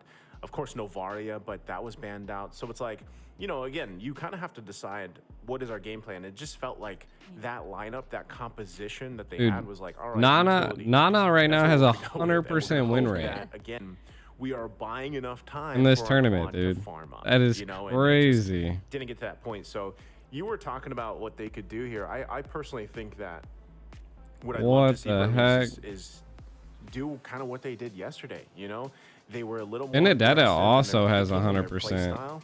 And if that also means, hey, Lancelot, maybe this means put Beatrix, Galar, you know, Cho, put a beat on Benedetta, Galar's hand so he can and be a little more proactive Nana. and a little bit more like of a threat. All I guess, 100%. In this. And Also deal with it Layla. because I don't know. But she's only Yuzhong been right played now, once. For me, is just not cutting it. I don't know the 100% statistic on the win rate for Yuzhong. I don't think it's that good though, because so far from what I've seen, I know he's only been picked a couple times. Yuzhong's got a Maybe 50% win to be rate. exact. 0% picked win 6 rate when times. picked on the Like, red side. it seems like a struggle for the Yuzhongs to really work right now, especially when they're dealing with how much impact right now CC has. Like CC is also just one of those heroes that's popping up often, and it's tough to deal with. So I personally think that Burmese Ghouls, they opt for a little bit going back to that foundation of let's be aggressive, let's Harry make got these a plays, and not low, play a to the 35% win pacing rate set too. by RRQ Hoshi. Yeah, speaking of the pacing too, like Burmese schools, they drafted even in the group Like with stages Carey are being really picked aggressive, so like much, picking I up just a don't. Harriet very early Man, on, I'm just even not a picking fan up of like Carey at this point. yeah, direct counters to Ruby, like Barrett's and Paquito, even being so bold to putting I Paquito in cast the mid second lane. So shift I today. think they should kind of go back to the basics here for their side. That was their kind of identity. I think even for the draft of Burmese schools, I would have gone with somebody who can split push, right? Like that's what RRQ was doing. They were pressuring the lane. So if Dilar was on Claude, something like Guinevere, a Benedetta or a Novaria. Paquito, these can go for split pushes. But being in the Yuzong earlier, it kind of forced him to be like, Bredren's okay, I got a have to good be in win the rate team fights. too. I need to have that Black Dragon form up to zone everyone away. Yeah, So Bruno. I think for Burmese schools, just go back to what they know, go back to what they're comfortable with, and go back to their identity, which is being aggressive and also at the same time having these uncontemporary picks in the mid and even in the XP lane sometimes here for Dilar. I think Let's look at this step one ban for them, draft. they're gonna What be on we this got side, getting here. that first pick. If it doesn't get banned out, I think they Ban should here, take Guinevere PH, because that just was Bruno the gets recipe for them fed. yesterday, right? They had Guinevere in Oh, both games that God. they won. Bruno They can just go ahead and hurts so start there bad. and then build around that. But both games as well. Like I said, Dilar had a little bit of a. They're getting rid of the Navaria, getting rid of the CC. I think RRQ Hoshi though has a good read. Like bans, though, so far, they're banning out jungles left and right. Schools is a great step also in the right direction, dealing with that. And for RRQ Hoshi, they're going to be like, we're going to focus on this utility jungle. We don't want to deal with because right now. And we'll see if they actually go still that way with these last bans in this first phase. What are we thinking here, Kim? See, the crazy thing is that like Harith was still open, DC, right? I mean, but they I'm did not get so the sure Claude. Dilar's, They did secure the very Claude, comfortable so with I this can hero. understand that But looking at this they hero thought pool they is had a more of high those heroes position. that can be a bit more mobile, can take care But of they're getting rid of the himself. brats. He's The general brats is after what they all, so utilize to can, win. has to be the one to like lead the charge. Martis in the XP wasn't lane. And for Burmese as schools, successful. I think for RRQ Hoshi, they have a good idea of like banning away these I think utility type of heroes the that Nathan Saksa might has be been open. so If they good leave at the picking up. Nathan open, Last ban is gonna be the Matilda. they here left the that Nathan still, open. I think it should be Are they promoted trying to? beyond the ban Is list with RRQ trying to how force? shields it can give, and at the same time They still how got the much Gwen. mobility it can give to the entire team. And Burmese schools, like what you mentioned, Nice, it is going to be your first pick here for the side of Burmese schools. Again, I cannot confirm if this is going to be Also, in the Burmese jungle. schools A won good their flex last pick here coming from series Burmese last schools, but night for RRQ Hoshi, with they can kind of shake things up here, kind of answer out to the Guinevere, maybe pick up they won it with a Ruby, Raphael instead of Claude that Burmese schools actually prioritize in the first game. to watch it directly, right? there's the links on the description of my stream. For a second, I heard everything you said there, though, Kim. But the Guinevere popping up, I think that's a great choice. You kind of play around that now, and like I said, you said this too. Go back to some of that foundation that you have, and the recipe for success is even yesterday. But I feel like still you got to be able to answer. There it is. The nail was open, so it's probably most likely going to be taken once again for RQ as they do that. And this time too, they go with the Claude themselves. So this could be something where it's like, all right, Burmese Ghouls, do they actually want to go with that similar matchup? Like, do they want to lock in the Bruno? And Burmese Schools last pick Nathan. Again, it's a flip side type thing, and they could build around that. I think this is still, though, so far, let's see what these next two picks are going to be for Burmese Ghouls, but I just like the fact that they at least went with the Guinevere, because although we did see it twice even yesterday, giving them a success, they could still flex it. Like, there's still room for that. There's the Paquito. It's just like I was saying. That's what I was waiting for. Go to what worked for them yesterday, and try that here. There's the Bruno. So this is looking very similar to if you guys caught game 2 of yesterday against Twisted Minds. I think it was a very quick game. It was like 12 minutes, and they had the Guinevere, Bruno, Paquito. Yep. I think they had a Grok as well, and I think they had Valentina, if I remember right. So the Grok was there, and it's we'll see if that happens. But they're going back to that foundation we were talking about. They did have the Valentina, the Grok, and the Bruno. The Paquito here and the Guinevere. I just want to say that this is really confusing. I mean, they right could now, just run especially it back. Let's say some of the people who just come in, they're pretty new to the meta. Nico has actually flexed this Paquito in the group stage twice, back-to-back games in the mid lane.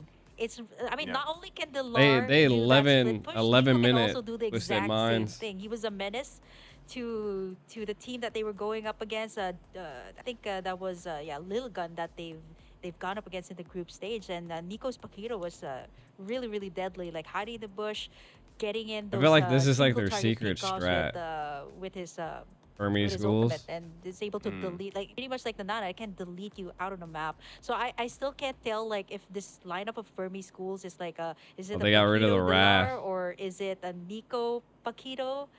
They're Things like banning that. Like for literally RQ all the Hoshi picks right they now, utilized to win they last have this time. lineup that's packed with like bursts. So they need someone to frontline. Yeah. They pick up the The Ruby here. Lancelot. Again, I still don't know if this is gonna be a Brusco hero or a Banana hero. I think they might adjust depending on what Burmese schools will pick up here for their last 2 picks. Yeah, there's I'm wondering if RQ Hoshi even wants to ban out the Valentina. They might not go that route and just let it slip through, because I could see also if it is a Delar, They probably need to right, ban the Fredrin too. For Burmese ghouls. You actually can take the Ruby ultimate that I'm offended and use it. We've seen that happen before, but obviously too, just having the Nana available to you, having that Melina Blitz is also quite devastating when you they got rid of the Grok. Like you mentioned already, Paquito, one of the great things about it is you get they knew the combo was coming from Nana down really quickly, because like they knew the combo was coming. That's the thing about it, right? She's kind of squishy. So they don't go that route. They do take. I think they're trying to force the meta in this lineup that they have. Very similar, being built up to what they did yesterday.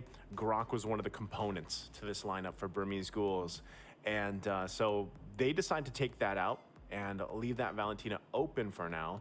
And Burmese Ghouls is up to their Red last knows how to stand, use so Fanny too. We'll see how that falls into place. But I'm sitting here thinking for RQ Hoshi, based on the fact that they just have this Ruby, how do they want to build up the XP lane, specifically, because if it is a Paquito across from them, Arlot's going to be taken out. I was going to say Arlot, or even maybe they go with a Lapu if they want to have some more setup potential. I really thought about that last pair one. up with the Ruby here. But now that the second phase of the next done, match is AP we'll see BREN where this versus kind of HomeBois. falls into place here for RQ. Yeah, I'm looking at the draft here of both sides so far. They've already taken away all of the options here. Even got all sides covered by taking out the Grok, like just kind of anticipating that might be another thing that the Burmese schools might pull off here in this match point for RRQ. I like how they have the burst here for RRQ Hoshi. Burmese schools has that in the form of the Guinevere here. I'm still thinking, what else do we have here? They still... Sometimes these drafts can get pretty confusing because you still don't know who's gonna go where. But now RRQ Hoshi, they lock in this Fredrin here, which is actually a very good front line for these burst damage dealers.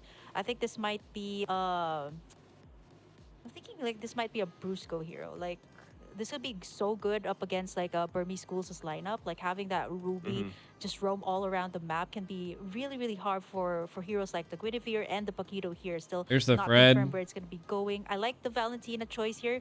Could be a great pickup, but and again, there's so many good ultimates here from the side of RRQ, which kind of we could possibly see an Aurora. Up, right? Is it could be the Melina Blitz of Banana? Is it the I Am Offended? Or is it even the Blazing Duet here of the Claw? Then they would be a little squishy, but then they would definitely have control. How do you feel about Aurora? Is this kind of hard though to go up against the Fredrin though. Yeah, I think I prefer the Valentina. Okay. I prefer the Valentina. I mean, the Aurora is great though, but it can't burst down the tanky front line here of RQ. So interesting. Win Rome. It's kind of going back to what they're known for, and here it is. So, is this a? Oh, okay. So it is gonna be it's gonna be a Rome Guinevere here, and then that's gonna be a Baksha in the jungle. Yep. And that's what I'm saying. Like when that was locked in the first time, like, there was. Gotta fucking love nice right? here. And they kind of left that open because the Grok was taken out, so they kind of adjust from there. They pick up the Baksha, just assuming, we might as well fight utility for utility in the jungle and kind of try to win some of those objective fights, those dances. The Minotaur is going to be locked in once again. This is very tanky for RQ Hoshi, right? Yeah. And they could find themselves in a position that Burmese Ghouls was in the previous game, right? Where again, you're really waiting for this Claude to scale up, get the items that he needs. I don't know what's happening down but here. That's where I feel right like here? Nana shines, right? I mean, that's Annoying. why she's picked up so much, because the early damage I think we gotta go potential like is very right here. threatening.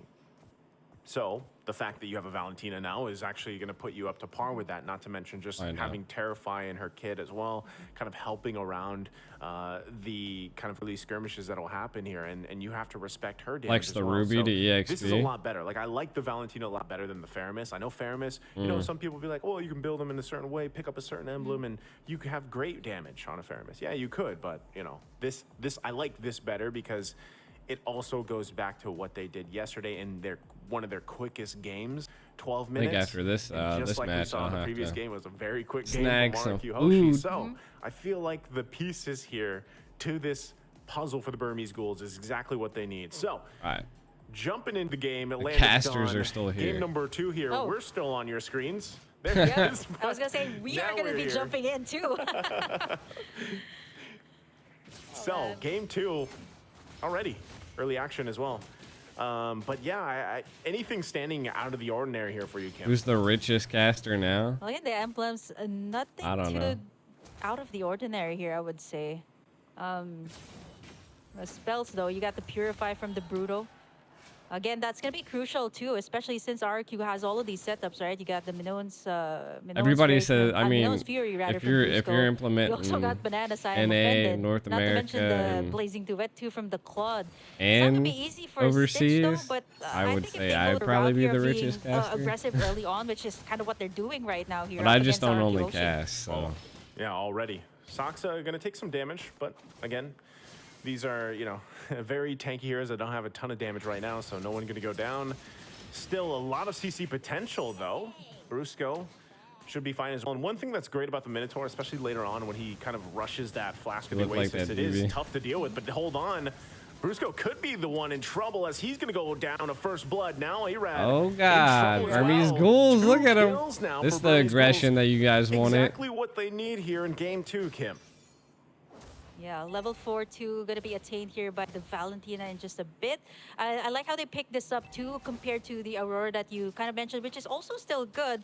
But the Valentina can scale up really well, care of her passive, right? Like she can scale up to level 4 right before a major objective like the Turtle, which is really good, right? You need all of these great ultimates to pick up. Right now, it's all up to Nico whether you want to pick up that Minotaur's ultimate or whether even if you want to go for Octa's ultimate here would be great. Burmese School started out real strong. Now they're looking to take in this first Turtle game, and so far Normally when you RQ see those first 2 pickoffs, a team get the 2 kills early, it's normally looking They knew good. he was there. Brusco once again going to be the focus. They forget Brusco. the Turtle for now. They want to get the kills here. The Oh ball my comes through. God, Irad the could be in trouble, but look at Molina's response. blitz. Now Blink has to get out of there. He's the one to fall Oh, for Mokta. God. Now still going to be fighting Okay. it out for more. Irad the one to fall. Damage still coming out, though, bloodied from Burmese here. Ghouls. 1 HP. Banana trying to get away, but it's Nico that falls. It's a double for Saksa. But RQ gets on the board. But now they still might try to stop Burmese Ghouls from getting this Turtle if they can. Brusco not having that level 4 just yet. Look at the Melina blitz right here. Fucking just obliterated they them. do, but this was a great play here. Blink from both had teams. I mean, a no lot of response chance. back and forth. But yeah, the Turtle is taken here by Burmese Ghouls. Yeah, I like the clap back there of RRQ. They kind of like, okay, you know what? Burmese Schools is going full aggressive. They actually went in for the full aggression too. Brusco actually flickered out there. Oh. What's really hard here too for the side of Burmese Schools is like the tanky front line. Like we're starting to see the damage coming out from the Nana, which we'll see even more later on. Like 2 kills already for Octa here, which is kind of something that Burmese Schools have to watch out for, especially in these clashes.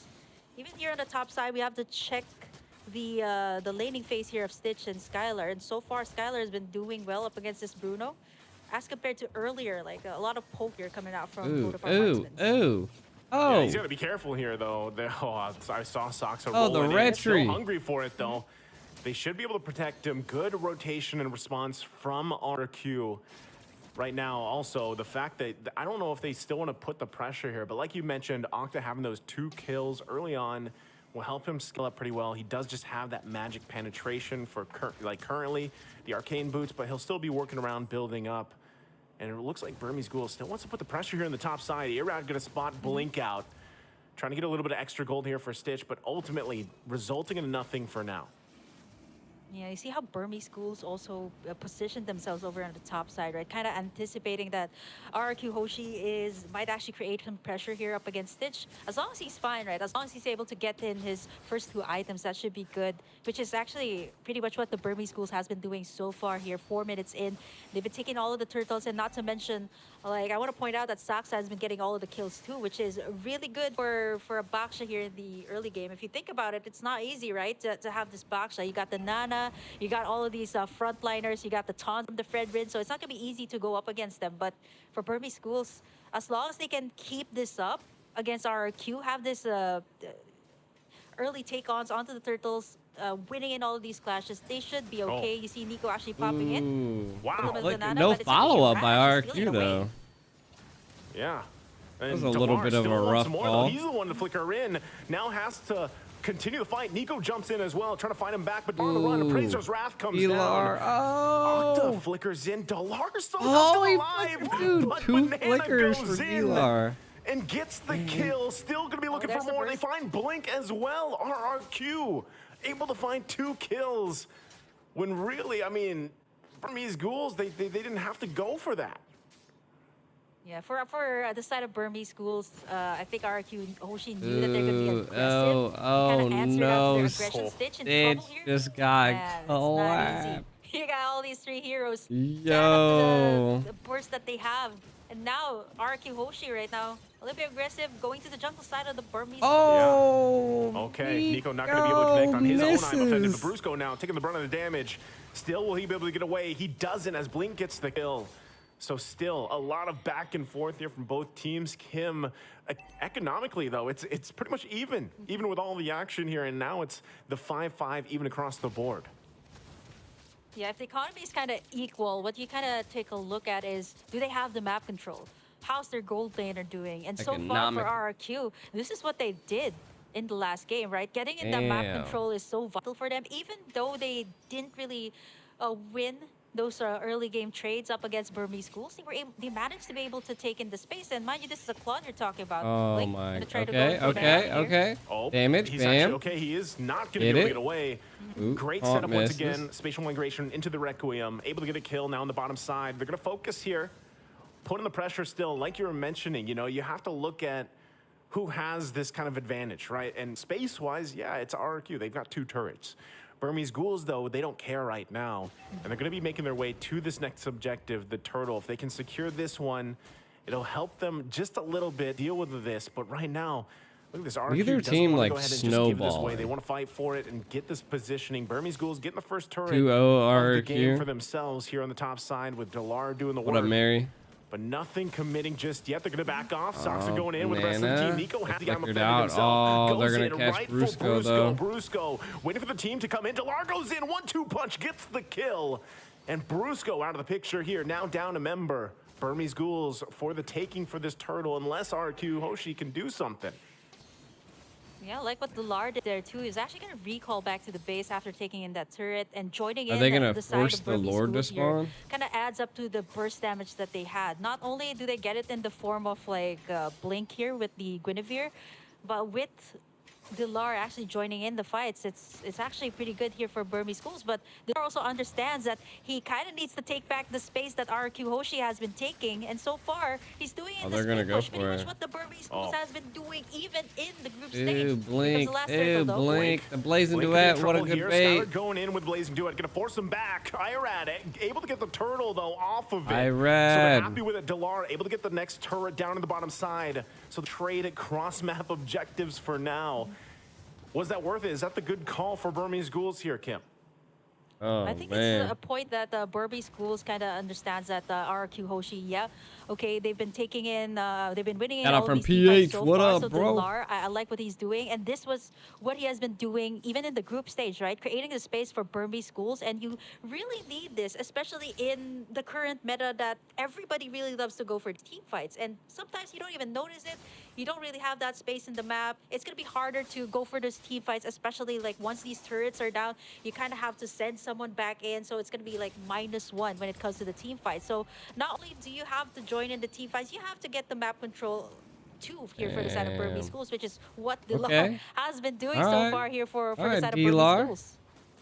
All right, I see that right lane push. The main thing is building up enough time for this thing for Skylar here. Now, once again, mid lane, they want to go ahead and duke it out. Brusco taking a ton of damage. Goes into the jump, gets some middle fury as well. But look at the backside. Nico's going to be the one to fall. And now Irad holding Stitch back. Blink trying to help him out. Skylar now joined the fight. Price is going to come down. It's Stitch that falls there in the jungle. So RRQ clapping back, looking for Delar. He's on the run.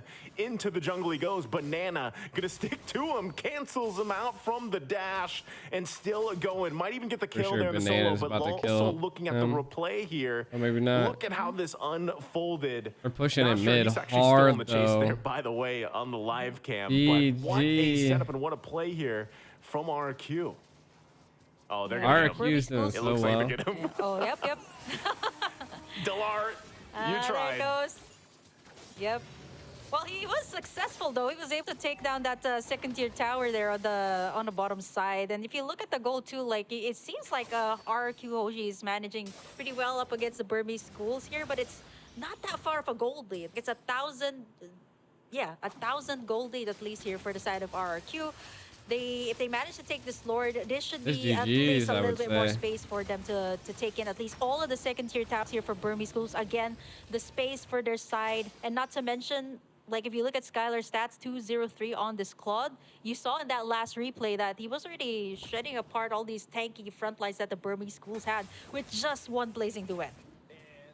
Yeah, and with that, I mean, this is where you want to be. 11 minutes in, you're quite beefy on this Claude here for Skylar, and it's showing, right? A lot of the times, even if Brusco was out there, you know, some people might be like, oh, Brusco, what are you doing? But a lot of the times he's actually able to be a nuisance so much on this Minotaur that he's able to get a lot of resources out, and then Skylar able to shine later on with the setups. And of course, that's just how it's been so far. But now that they're playing around this Lord here, you can see Delar still putting the pressure on the top side. He picks up the Malefic Roar.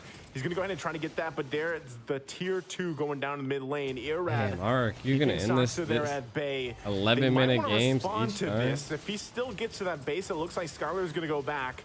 Lord is going to get worked on, though. But damn, that was a good side lane push by Delar. Ooh, get him. Get him, boys. Get him.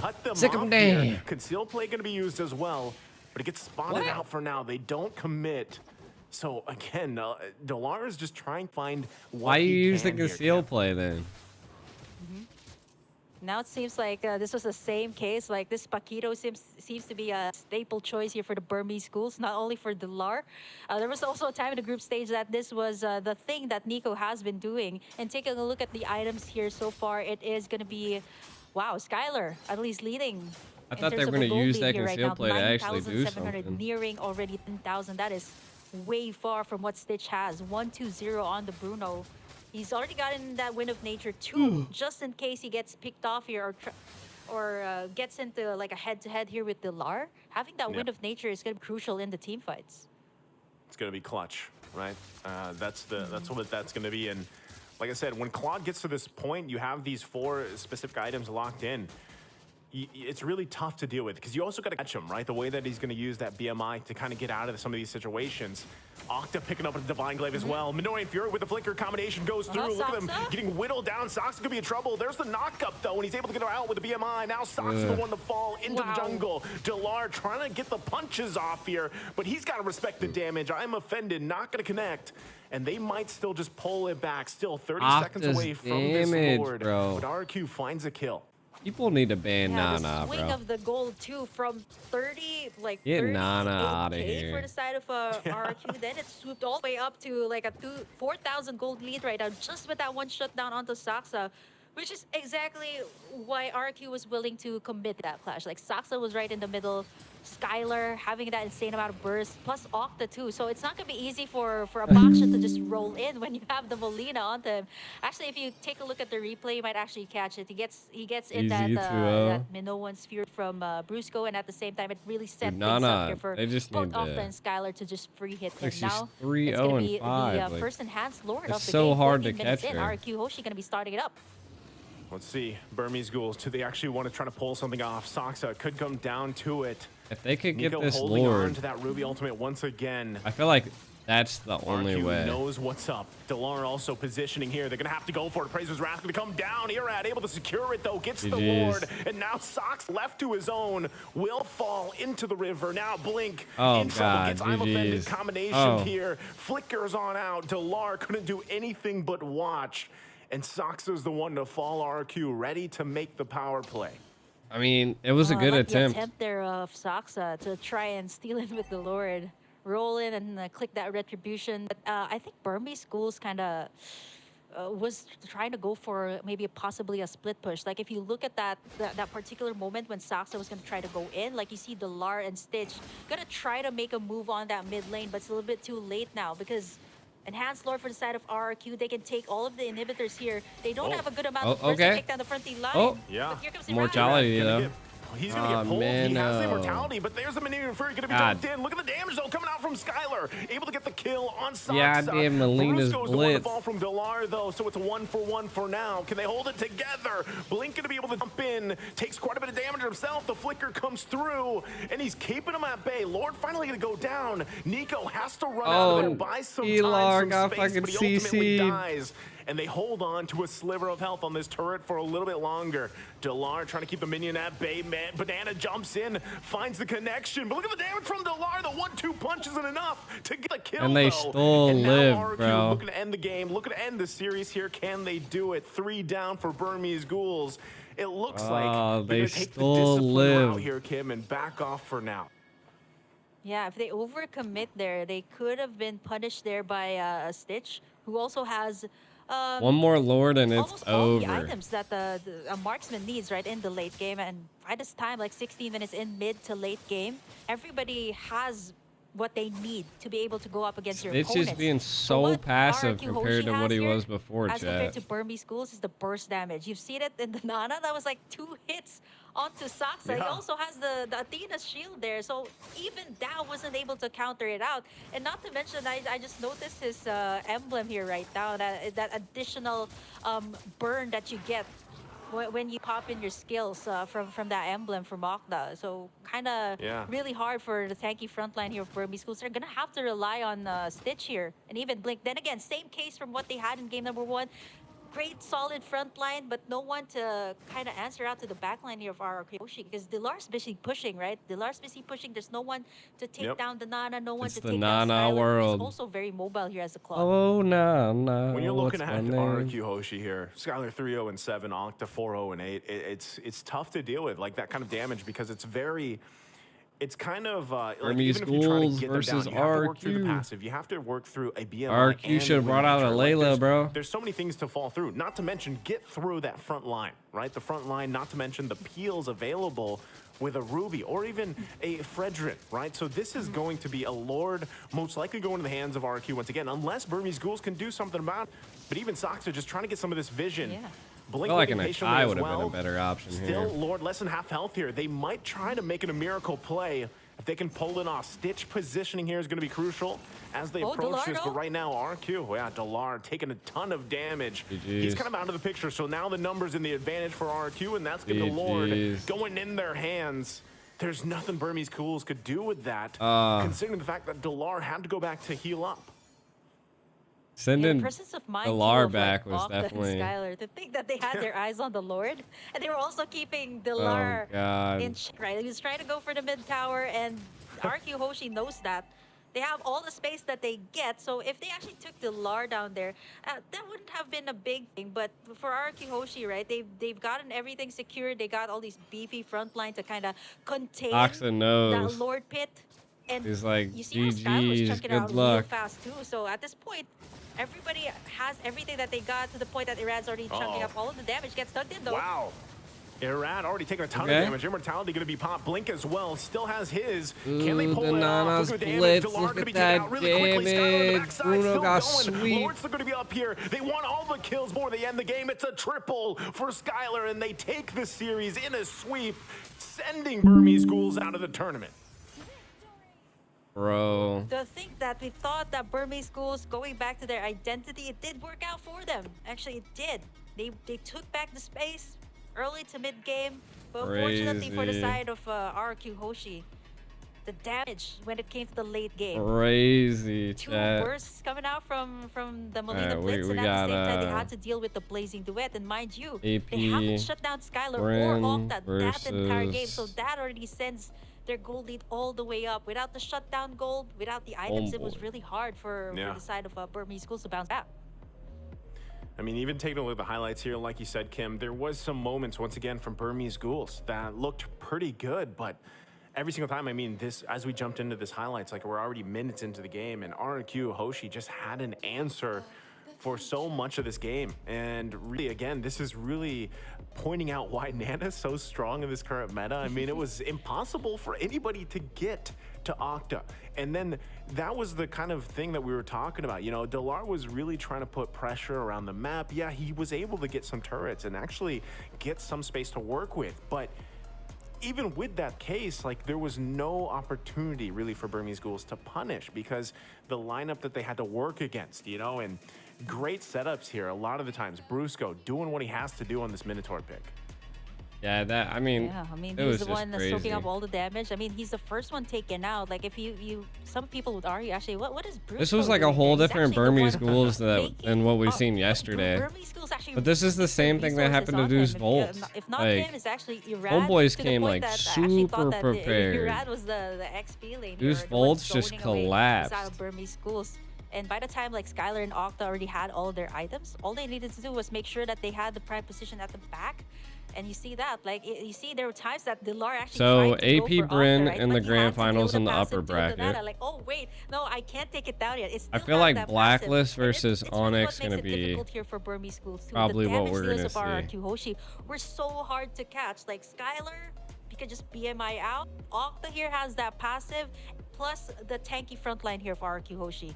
That was also a big the factor skill here, one of Nana. Really they ended up nerfing Nana. The side of RQ Hoshi once it reached the mid. But I don't even think her passive was ever proc. It's tough. I mean, again, looking at the lineup that they had, Burmese Ghouls. So it's not nerfing her power, it's more nerfing her escape. Getting them to game 3, but at one point in the game, you know, it just got so far out of hand for them that it was tough to deal with because space-wise and everything else. Skylar! It's just tough to deal with. And then you have Skylar here on this performance with the club. I like point.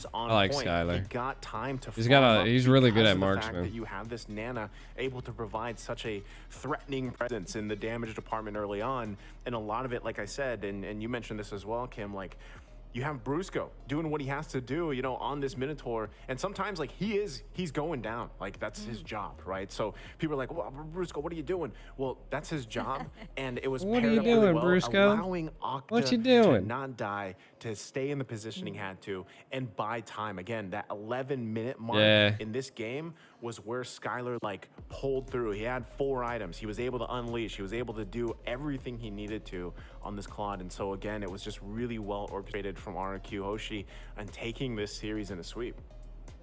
Yeah. For both Brusco and Irad, they kind of understood the assignment here. Okay, yes, we need to be the ones the Mina and the Mina Nana combo is definitely. The side of RQ, what they had was like two setters here. Yeah, if Brusco was out, right? If Brusco was down, most of the time you've seen him in clashes, he's down. It was Banana also setting up the place here. But ultimately, I think what made it really hard here for Burmese Schools is that no one. We were seeing this last time from Burmese Schools too. Like Stitch was just never with his team. Delar, but again, it was not easy, right? Like you've seen the items of Skylar. You got the immortality, you got the BMI. He was always trying to like do a little bit of like a split push play, but it never like actually played out. Everybody knows that it is really hard once that is up. You can't. It has that second life. When it comes to those clashes. So no shutdown gold, insane amount of burst damage from RQ Hoshi. All around, I'd say like Burmese Schools, a huge really proud of the side of Burmese schools here. I mean, they did pretty well up against the side of RQ Hoshi from the start. But then again, once the lineup here of the side of RQ Hoshi scaled up pretty well, I need to get some it was like kind of hard for take a shot of energy or think something. about, okay, should we take back the space or should we kind of deal with the damage? Predict the grand finals. So far, there's a lot of things to do, and Burmese well, schools, I think it's gonna be dependent on how Onyx does. Again, they got to be proud of it. They got to the final 8 for all these teams and everything else. They were able to get to this point. And right now, I'm really feeling like Blacklist is really strong. How do you deal with this? Onyx also strong.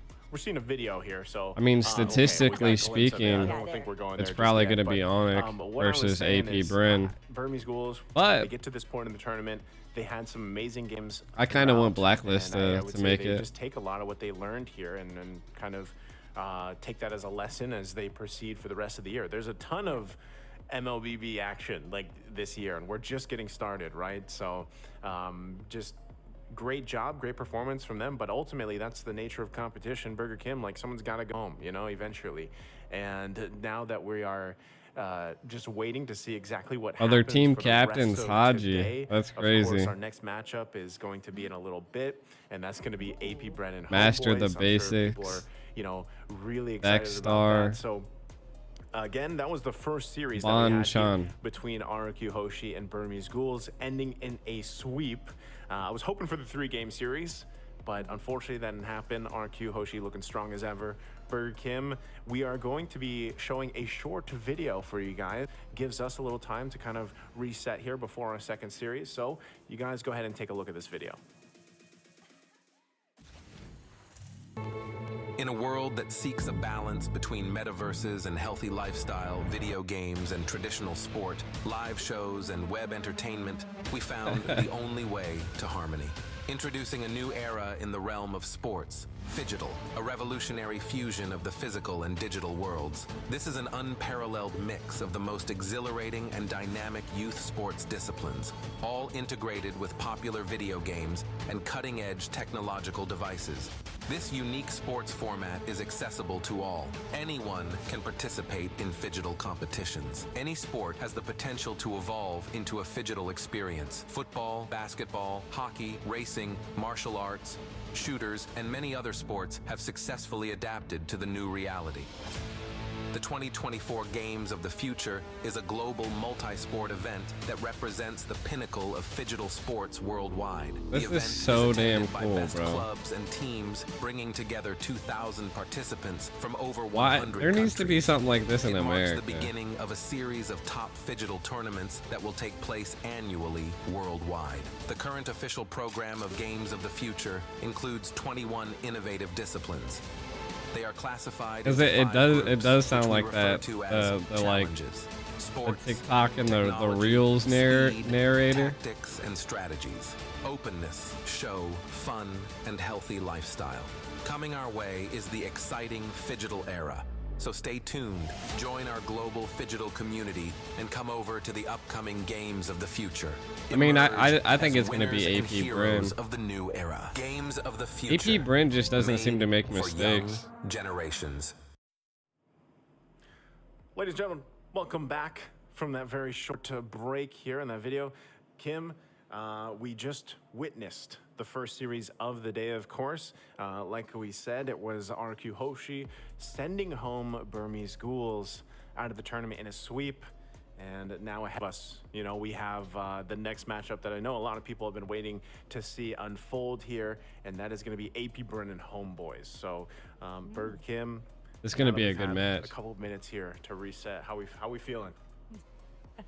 I had a very quick break actually, and then dashed back in. I was like, oh no, is it time? Yeah, it's nice you're gonna do this solo. Yeah, actually got back here in time. Just you saw me adjusting my microphone, but just in time to see this rematch actually from the side of AP BREN and HomeBois. Did you cast that? A rematch from?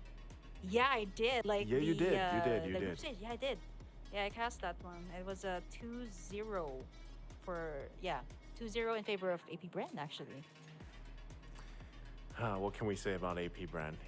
It's just, I feel much like a lot of people, already.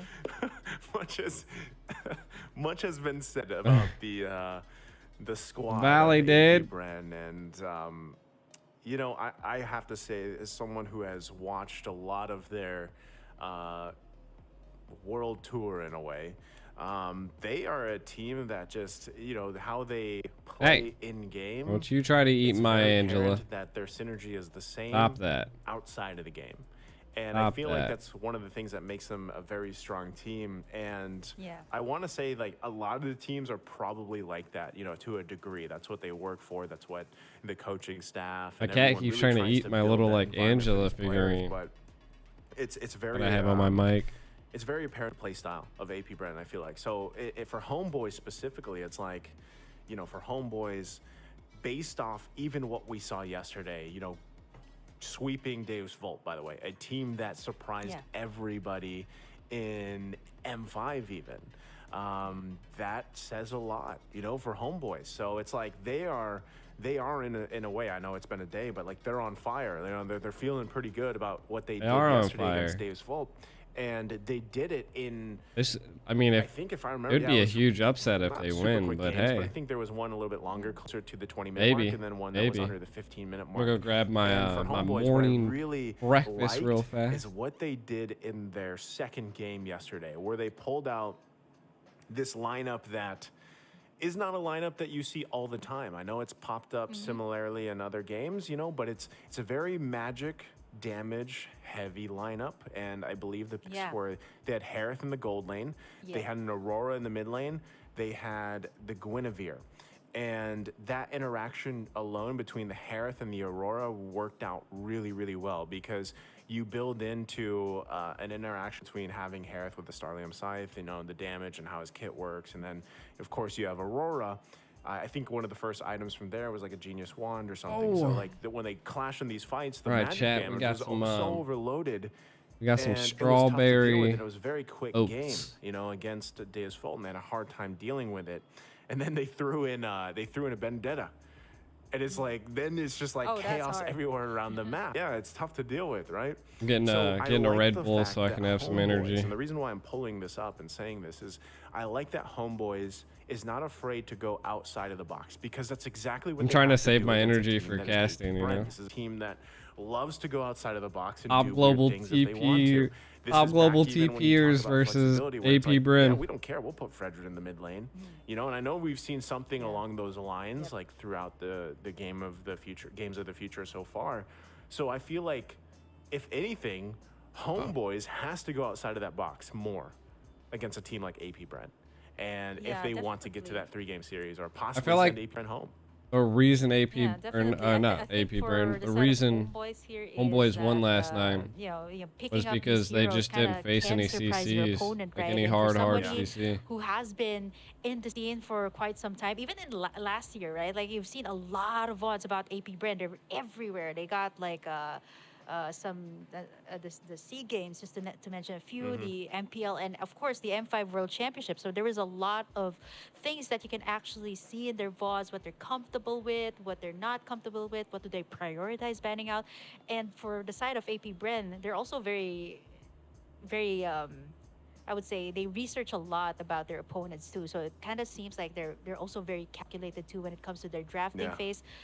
Not really a lot of time like to go out of the box, knowing that it's going to be Coach Trevier. I actually had a really good conversation with Coach Trev. I learned a lot of things about him, like off cam. He's actually watch it from PH. He's like super. He's a very serious person, and he takes he's very competitive. Like he's been to like different tournaments for different titles. So he's like, okay, yeah, I want to come in a tournament. Yeah, I feel like AP BREN. I know I haven't released. Look at that 83%. That's what he told me. Oh, basically. so this is he wants to come in, like a like unreleased. I haven't released this. Yeah, unreleased content. So yeah, maybe you guys want to check it out eventually. But yeah, he likes to come in prepared. So you know, sometimes if you prepare so hard for something, and once it reaches the point, okay, HomeBois brings something out, Fredrin, okay, he might think, okay, this might go to like jungle or XP, but man, you rock it in the mid lane. I need my desk. Like throws you off, right? For everything that fucking no jutsu. That's something that definitely I do agree with you. That HomeBois matches probably won't be starting for a minute now. It might be like off meta picks. It might be something that you don't really see that often. But I can see if production said anything. Right? That's something really big. But I don't think so. I think that's Like, I know because you mentioned, the rematch that this is and everything else. And I think really when you get to playoffs, that's kind of what you expect some of these masterminds behind the players to come up with. Triple double. It's like, what have they been preparing? What have they been doing with the homework? Because even a video, I think it was at a higher level. Showed, either it was a video that was showed yesterday or if it was I can on get the some social work media done, from chat. Games of the Future, where like there's little snippets of the teams and like them preparing. That way I'm not like utilizing we know that we all know of my that time all off. these teams really do take that time before their matches to like study their opponents playing in their games before them. So obviously AP BREN saw what HomeBois did yesterday, and they're like, yeah, we can respect that and kind of approach that. And I think that's what makes this matchup so exciting with AP BREN and HomeBois, because it was, G the Ico was asking me yesterday, like, for that region specifically over in Malaysia, where HomeBois really over time, over the seasons, like they surprised a lot of people in their improvements over the seasons, right? Because that was also a region that was, there's specific teams and players that were so dominant for so long, and then you have some of these guys, of course, HomeBois and everything really rising up, and they have a huge also just support, like social media wise, and like the people involved in that organization. So it was really Malaysia. Mention, I love the name HomeBois. It's such a cool team name, by the way. It just rolls off your tongue like that, like HomeBois. Right? Sounds like a team you can approach. I actually been to Malaysia, and I've actually casted the HomeBois game, but with a different roster, right? I want to look at the roster too of HomeBois here. They're playing with Nets and Udil here in this lineup. There were times in the start of the tournament where it was a little bit shaky, like chemistry. Like this is the time to build it, right? I think this was the first series that they've ever had was up against AP BREN. So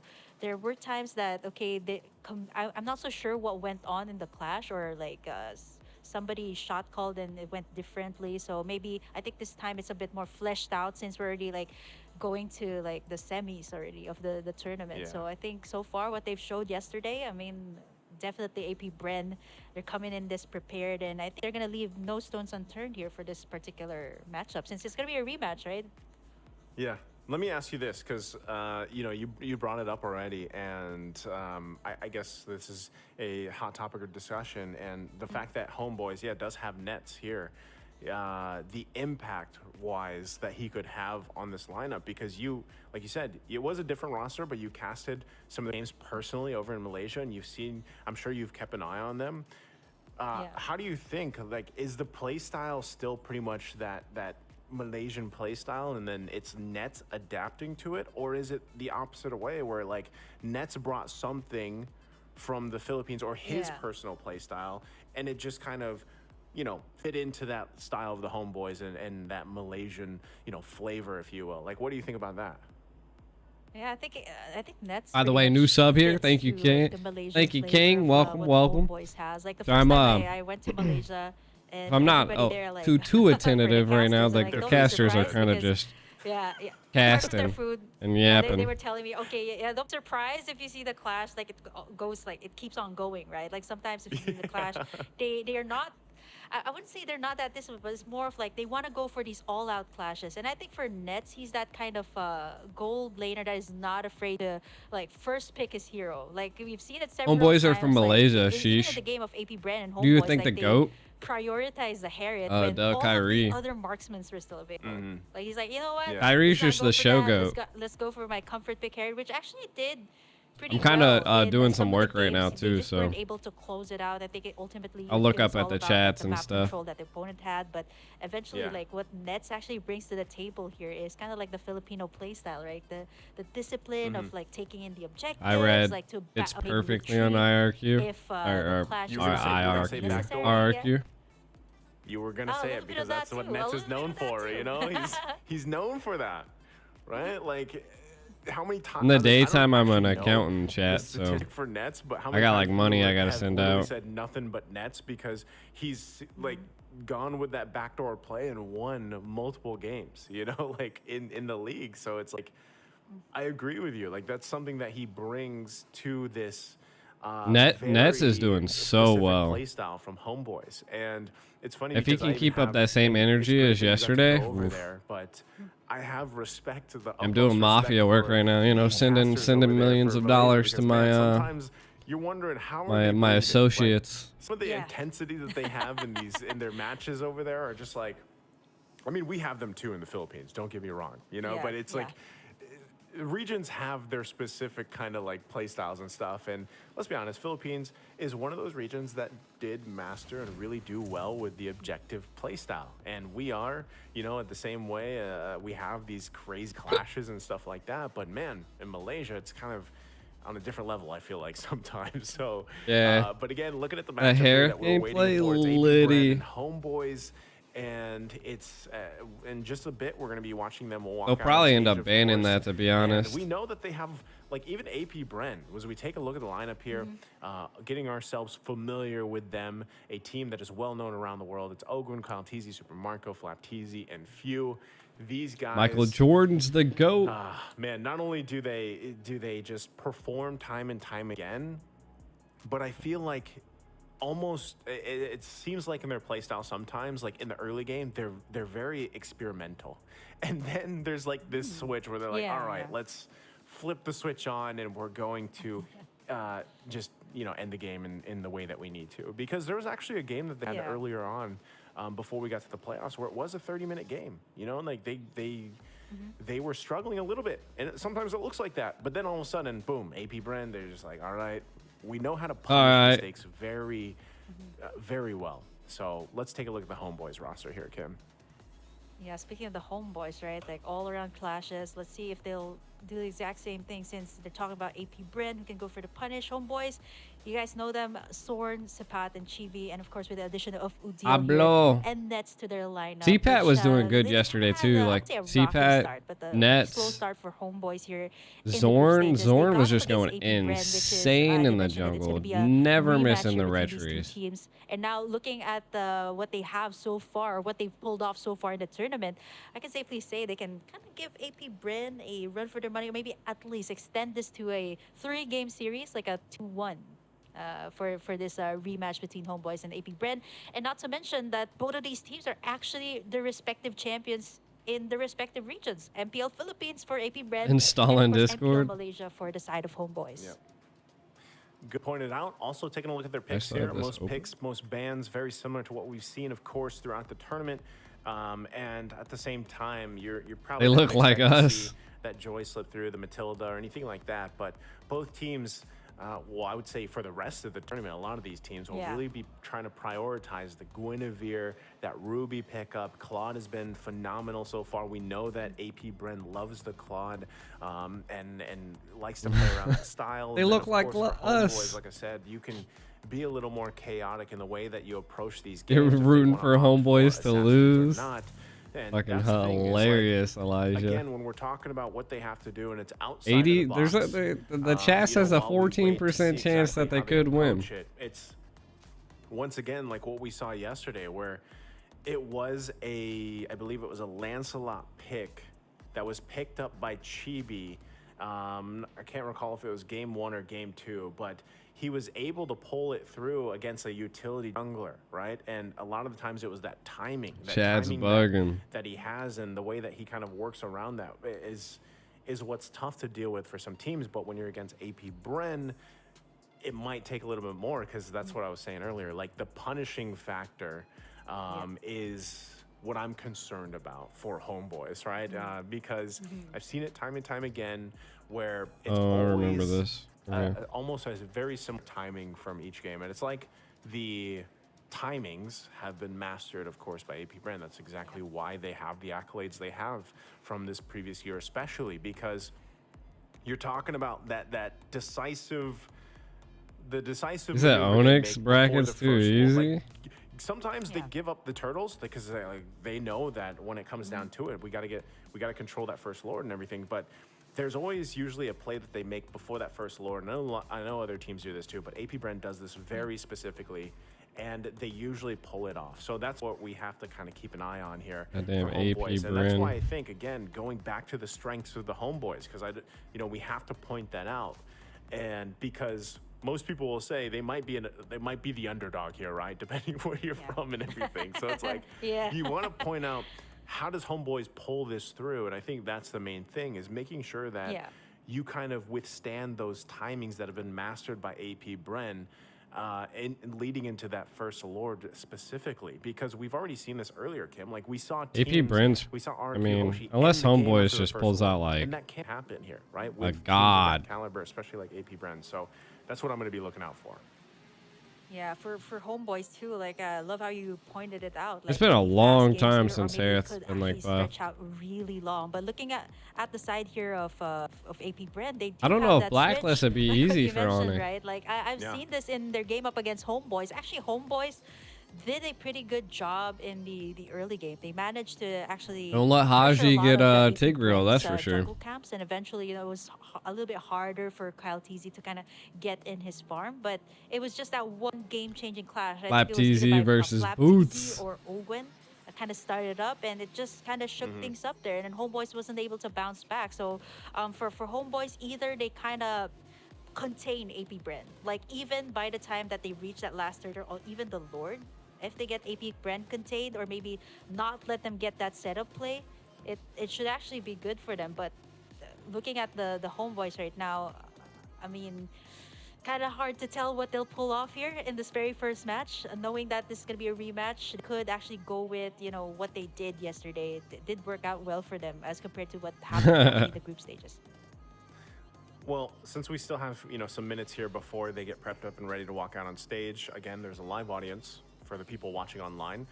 There's a live audience out there participating, and of course they all have tickets and everything else. So they're following the schedule and everything. So we're theorizing so much here about this matchup, because you know, for us, theorizing. I mean, me and Burger Kim specifically, like, we've watched so much of AP BREN, you know, and kind of rise up here. So and that's what I want to ask you, Kim, like, in terms of AP BREN themselves, like, where's their weak point for you? Right? Because I think a lot of people will kind of pick apart AP BREN's play style, their pickings, their drafts, and everything else. But I don't know if that's a lot of what people, you know, because people are so focused on why they're strong and why they're so dominant. So where is that opening, you know, in that armor that they have? Like, where is that weak point for this squad from AP BREN? I'm not saying that anyone kind of, like, everybody pretty much has that vital role for the side of AP BREN, right? I'm thinking, should HomeBois kind of next go match for is that selective, like, kind of targeting, gonna right? be Like, do they just kind of live it out like Flap Teasy, or do they live it out Ogwen here, Go or do they HomeBois. live out Kyle Teasy? Because everybody still has, like, a very, very important role here. But looking at, like, the meta currently, right? Like, maybe it should focus around like Flap Teasy or Ogwen. Not that I'm saying they're the ones The coverage is not completely over. change the tides of the game, but they're heroes. It's what's working in the meta right now. So maybe they can kind of look into that, kind of make sure that they put that pressure on that XP, and even in that. All right, they're finally walking out of the stage. Here we have it. This is going to be their lineup here. Starting it off with Ogwen, Marco. We've known all of these names ever since M5, right? These are familiar names. And even Kyle Teasy, which I had the privilege of actually watching or casting his games even in the amateur scene all the way to MPL. So I'm just really, really proud of this guy. Yeah, they have grown so much as we see them walk out on stage, of course, in their Go HomeBois and all. Again, these guys have been enjoying their time out there. If you follow them, any of these players out on social media, you know that they've been really enjoying the visit right now. As they get prepped and ready here once again for this matchup to move on forward, they look like they're in high spirits. They're feeling good. You know, they got some fans out there as well, of course.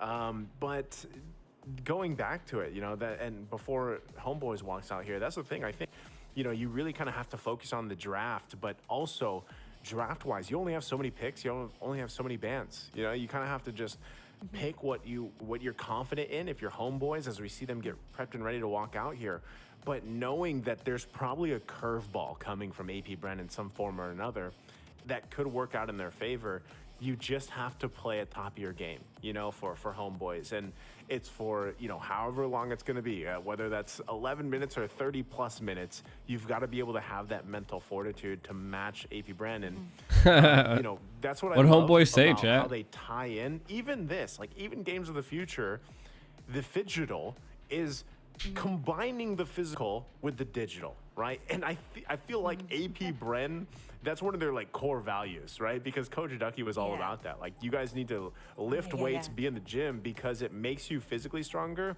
And there's a question and something that I've been asked before too. I believe the physical comes before the mental, because your mental gets stronger based on your physical, right? And depending on how you view that or not, like that's something that's happening here. And I love what Phygital kind of pairs in together, because it's that concept, right? It's that ideology. And AP BREN is a team where in these long extended games, when sometimes they might be down and out, they're able to keep that fortitude and pull it for the win. It just goes to show that like these kids are still last people, big tournament right? win was a 7-game series that went to like what, 2 in the morning almost. You know, I mean, like let's go home, boys. 7 games we going home. You know, and that takes a certain level of mental fortitude when you've been playing in games for days and days and days. So, they going that home. is still a very strong point here, and why I'm saying like AP BREN, they don't have many weaknesses. They obviously do. Every team has a weakness, and I think you just have to be comfortable enough in your team, in your skin, in your teammates, be able to pull something off confidently against a team of welcome to the Discord, King. HomeBois is definitely there. Like, they have the ingredients that they need. It's just obviously all of it starts in the draft, which will be upon us in, you know, very shortly here, and that's where we really see how things are going to unfold for them. I would love to see this Burger King where HomeBois game 1 pulls an unorthodox lineup out. Oh God! Works for them and throws AP BREN off their feet, you know, off chat. balance for a little bit. Like I would we about love to see get HomeBois wings. do that. It's just I don't actually been know a long if they're time since willing I've to had a go Red that Bull route here in this high stake matchup. Again, best of 3 single elimination. Yeah, it's gonna be really hard too. Like 151 milligrams of caffeinated caffeine. Eliminations, you're gonna be out. It's no longer the group stages. But I think for HomeBois, they can still pretty much do that, right? Like for AP BREN, like I mentioned, they like coming in prepared. They like they are pretty much prepared for any type of situation. Like even you know, going a little bit back to like the MLBB World Championships, there was like glimpses of like the behind the scenes on what went on, what Coach drinking Ducky actually told Gatorade? the entire team during the match point.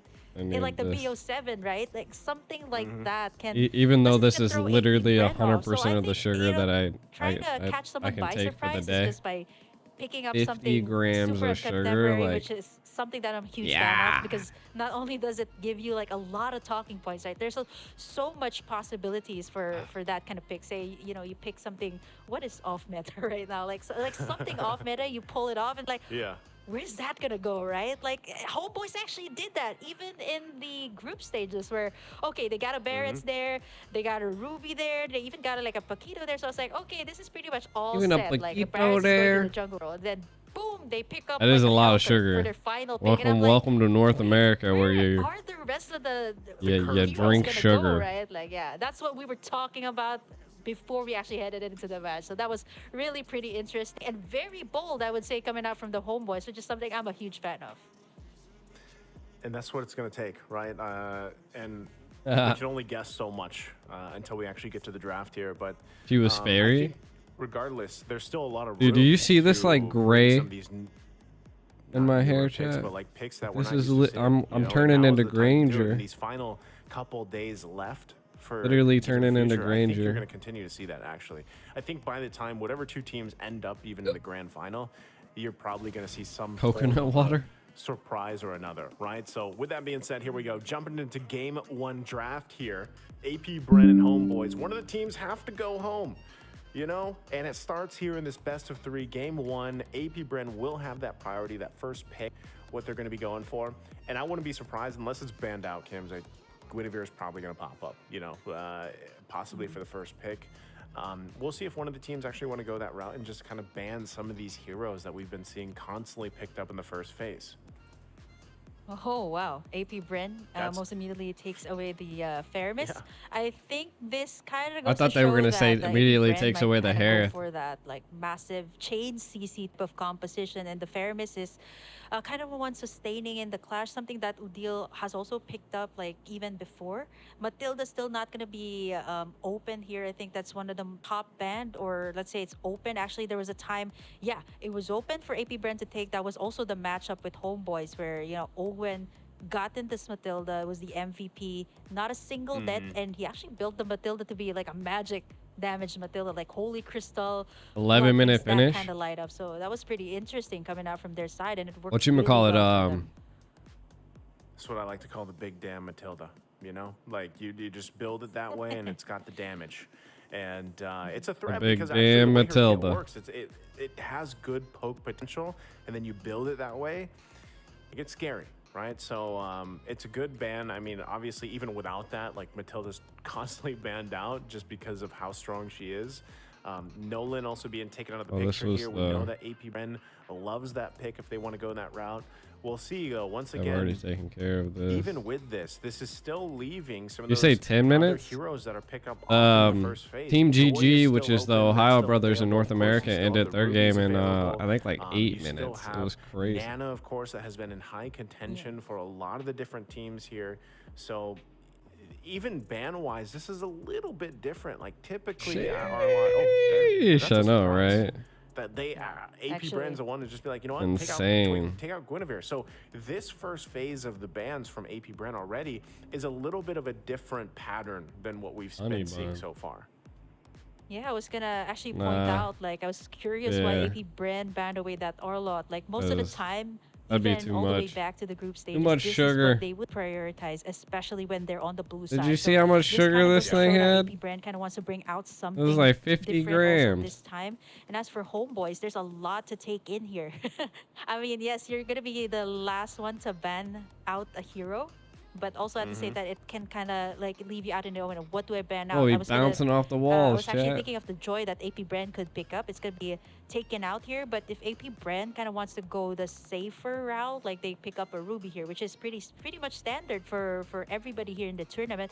Very safe pick, flexible. Guinevere's also out, so they can actually kind of start it up with that. But something that Few is also pretty comfortable with, a Vision is also pretty important. The pokes and the backline, they got the Novaria for themselves, which is actually pretty good since HomeBois' Udil actually loves to pick up this hero. So it's kind of like a deny away here from the side of AP BREN, which means HomeBois can kind of go for the flex coin. So if they don't have the Novaria, like why not just get a hero that can copy it? Valentina, which is a rising pick, a solid pickup here so far in the meta, knowing that there's a lot of good ultimates that really can be picked up here by the Valentina. They can also go for I'm looking at what else is available here. CC is also available, but the Ruby is going to be locked in instead here by the side of the HomeBois. Okay, if they do pick up the CC here, I think that could obviously work in their favor. But so far, the fact that you have the Novaria, Valentina, it's funny too because Valentina, like, so far, at least from other teams too, it's still not one of those like pickups that gets taken right away. Trying to just get over here and eat your food. They go with it here. The Ruby's paired up really well. What are you doing? I'm not sure, why are you coming over here? Knowing that a Valentina's already locked in this early There's not enough room here, little lady. How do you want to play around this? What ultimates, do you want to give? You didn't even want to come over oh my god, dude. To to HomeBois. Cats chat. You know why the Valentina is still pretty good right now, even despite the fact that she was released back. You just wanted to be over here to be a nuisance. And even up until now, come on, somebody give this girl a break. She's been staying on the ban list or the top pick list. It's all because of like, it really limits out what the opponent can bring out. Right? Like, once the Valentina is out, you kind of have to double think. Like, okay, I can't pick up these heroes that have really good ultimates. The Valentina can pick it up. But right now, if you give them like so much CC here or so much crowd control for the side of AP BREN, Udil might actually have a hard time picking up the ultimates. They lock in the Brody here and the Fredrin as well, which is something that CalTZ is known for doing or known for picking up, even in the M5. Yeah. And with that too, the fact that, the Novaria paired with the Brody, this is a very, again, all these picks at this point are kind of like signature picks so far. Nothing super pokey. Nothing out of the box for AP BREN anyway right now. What up, Angelo? Right? Like, we've seen this so often, and at the same time, it's making me wonder, like, even with the Brody being here, like, already Brody, Novaria, what you're automatically thinking is, all right, range. These guys got range. We have to deal with that range. If we're HomeBois, like, how are we approaching this range? Well, for them, it's like, well, we do have a Valentina, which depends on what ultimate we can take here. We've got a Ruby. So already our responsibility for the Ruby is like, we have to make the play. Like, we have to be able to, if you're a Zorn, you have to be able to flicker in and get the I'm offended. The problem is, Rome Novaria could be a thing. It's going to be tough. You're going to be out of position. You're going to get punished. And so, even with that being said, you still have to round out this Ruby pick for HomeBois to allow yourself to do that. Now, the traditional matchup we see here in the gold lane as well, when there's a Brody across from you, is most likely teams like to opt for the Bruno. It's Bruno Brody, right? That is also just because it's a little bit safer. You just try to farm up, get those 2 items, have an impact, because you're going to be fighting against Brody fighting from afar. And you have to also be safe enough to deal from the vision provided from Novaria, right? So we'll see exactly how that goes. We have a couple more bans left here, but you can see the focus as well on that XP lane, right? And depending on where that kind of unfolds, that's also going to be a big question. What do they park in the XP gander? Yeah, they're taking away like I wouldn't say signature picks, but at this point they're limiting out the XP lane, which is also very crucial in the early game. Why is he a lot Wrath? of the teams do. Like, instead of going to their usual rotation in the gold lane, they kind of pressure out they the could flex. XP lane. So they could flex the need Ruby. that solid or that stable type of XP lane that can sustain you up until it reaches the point that you can get to that level 4. Help. No, Diggy isn't auto ban. That's gonna be the Diggy hasn't been auto picked, to be honest. There hasn't been a lot of CC, like solid CC in this meta. The hero pool and for AP yeah, the Aurora. They could take away the Bruno here, it's or more they could about take like away the more team XP fight laners. CC's controls, also right? out here, so that means it's Nana, gonna be more focused on the XP lane. And I see like this ban Nana coming out still from the open. side of AP BREN too. This CC can really, they picked reach up the back lines here. Valentina, As you were which is talking about, that interesting. the HomeBois still needs someone to kind of disrupt like the Brody and the Novaria that has the range here for their side. Okay. And they got the dive. With that, fighting concerning about range here, the Lapu Lapu being picked up. That's kind of what I was thinking. Is Lapu Lapu's been hit and miss though. XP lane, considering there's so many that's been banned out, for the most part. Lapu Lapu is probably one of the safer options you could kind of just go for HomeBois. So like with this lineup, this is not out of the box, as I was saying, but in a way, it's like you have to approach this ranged game that AP BREN is going to have with this, and you kind of got to cover that base here for the most part, because playing out of the box and then against the fact that you're going to be getting spotted out with vision is troublesome. And then Phoveus is still like signature pick for AP BREN. Nothing crazy, nothing new for AP BREN, right? Like, this is something they like to do, and now they have a Minotaur. So there's a lot here that HomeBois kind of has to tackle. We'll see what this last pick's going to be. What anything off the top of your head for that gold lane? Oh man, like does the Nets kind of go for like the Harriet that can go like head to head with the Brody from the start, or maybe like go for like a safer choice, like the Brody that you've been mentioning earlier that is actually open here for their side to take, or maybe go for something completely different. The Claude, I think, is still open. That is actually pretty good here with the tanky picks, but there's a Phoveus here that they have to deal with. They're gonna be locking in the Claude for the last pick here for the HomeBois, which I think is a direct answer to the tanky front line that the side of AP BREN has. But I'm just a little bit worried that there is going to be the demonic force here coming out from the side of AP BREN, which is not going to make it easy for the Claude. Yeah, and that's I feel like the name of the game once again is like dealing with this pressure of range. And now that you have a Phoveus who's like the counter of that, like he's all in your face, you know what I mean? Like that's his job. So it's like for HomeBois, I feel like the biggest issue they have to solve here in game one is like, how do we protect Phoveus is going to have so many targets. Dealing with getting in range, because it's already hard enough to catch a Novaria. You know what I mean? And when it's just kind of sieging down your lineup, especially when it comes to these objectives, where what I was saying, Kim, earlier, like we'll probably see this happen and unfold. Like pay attention to this, the timing that I've been talking about from AP BREN.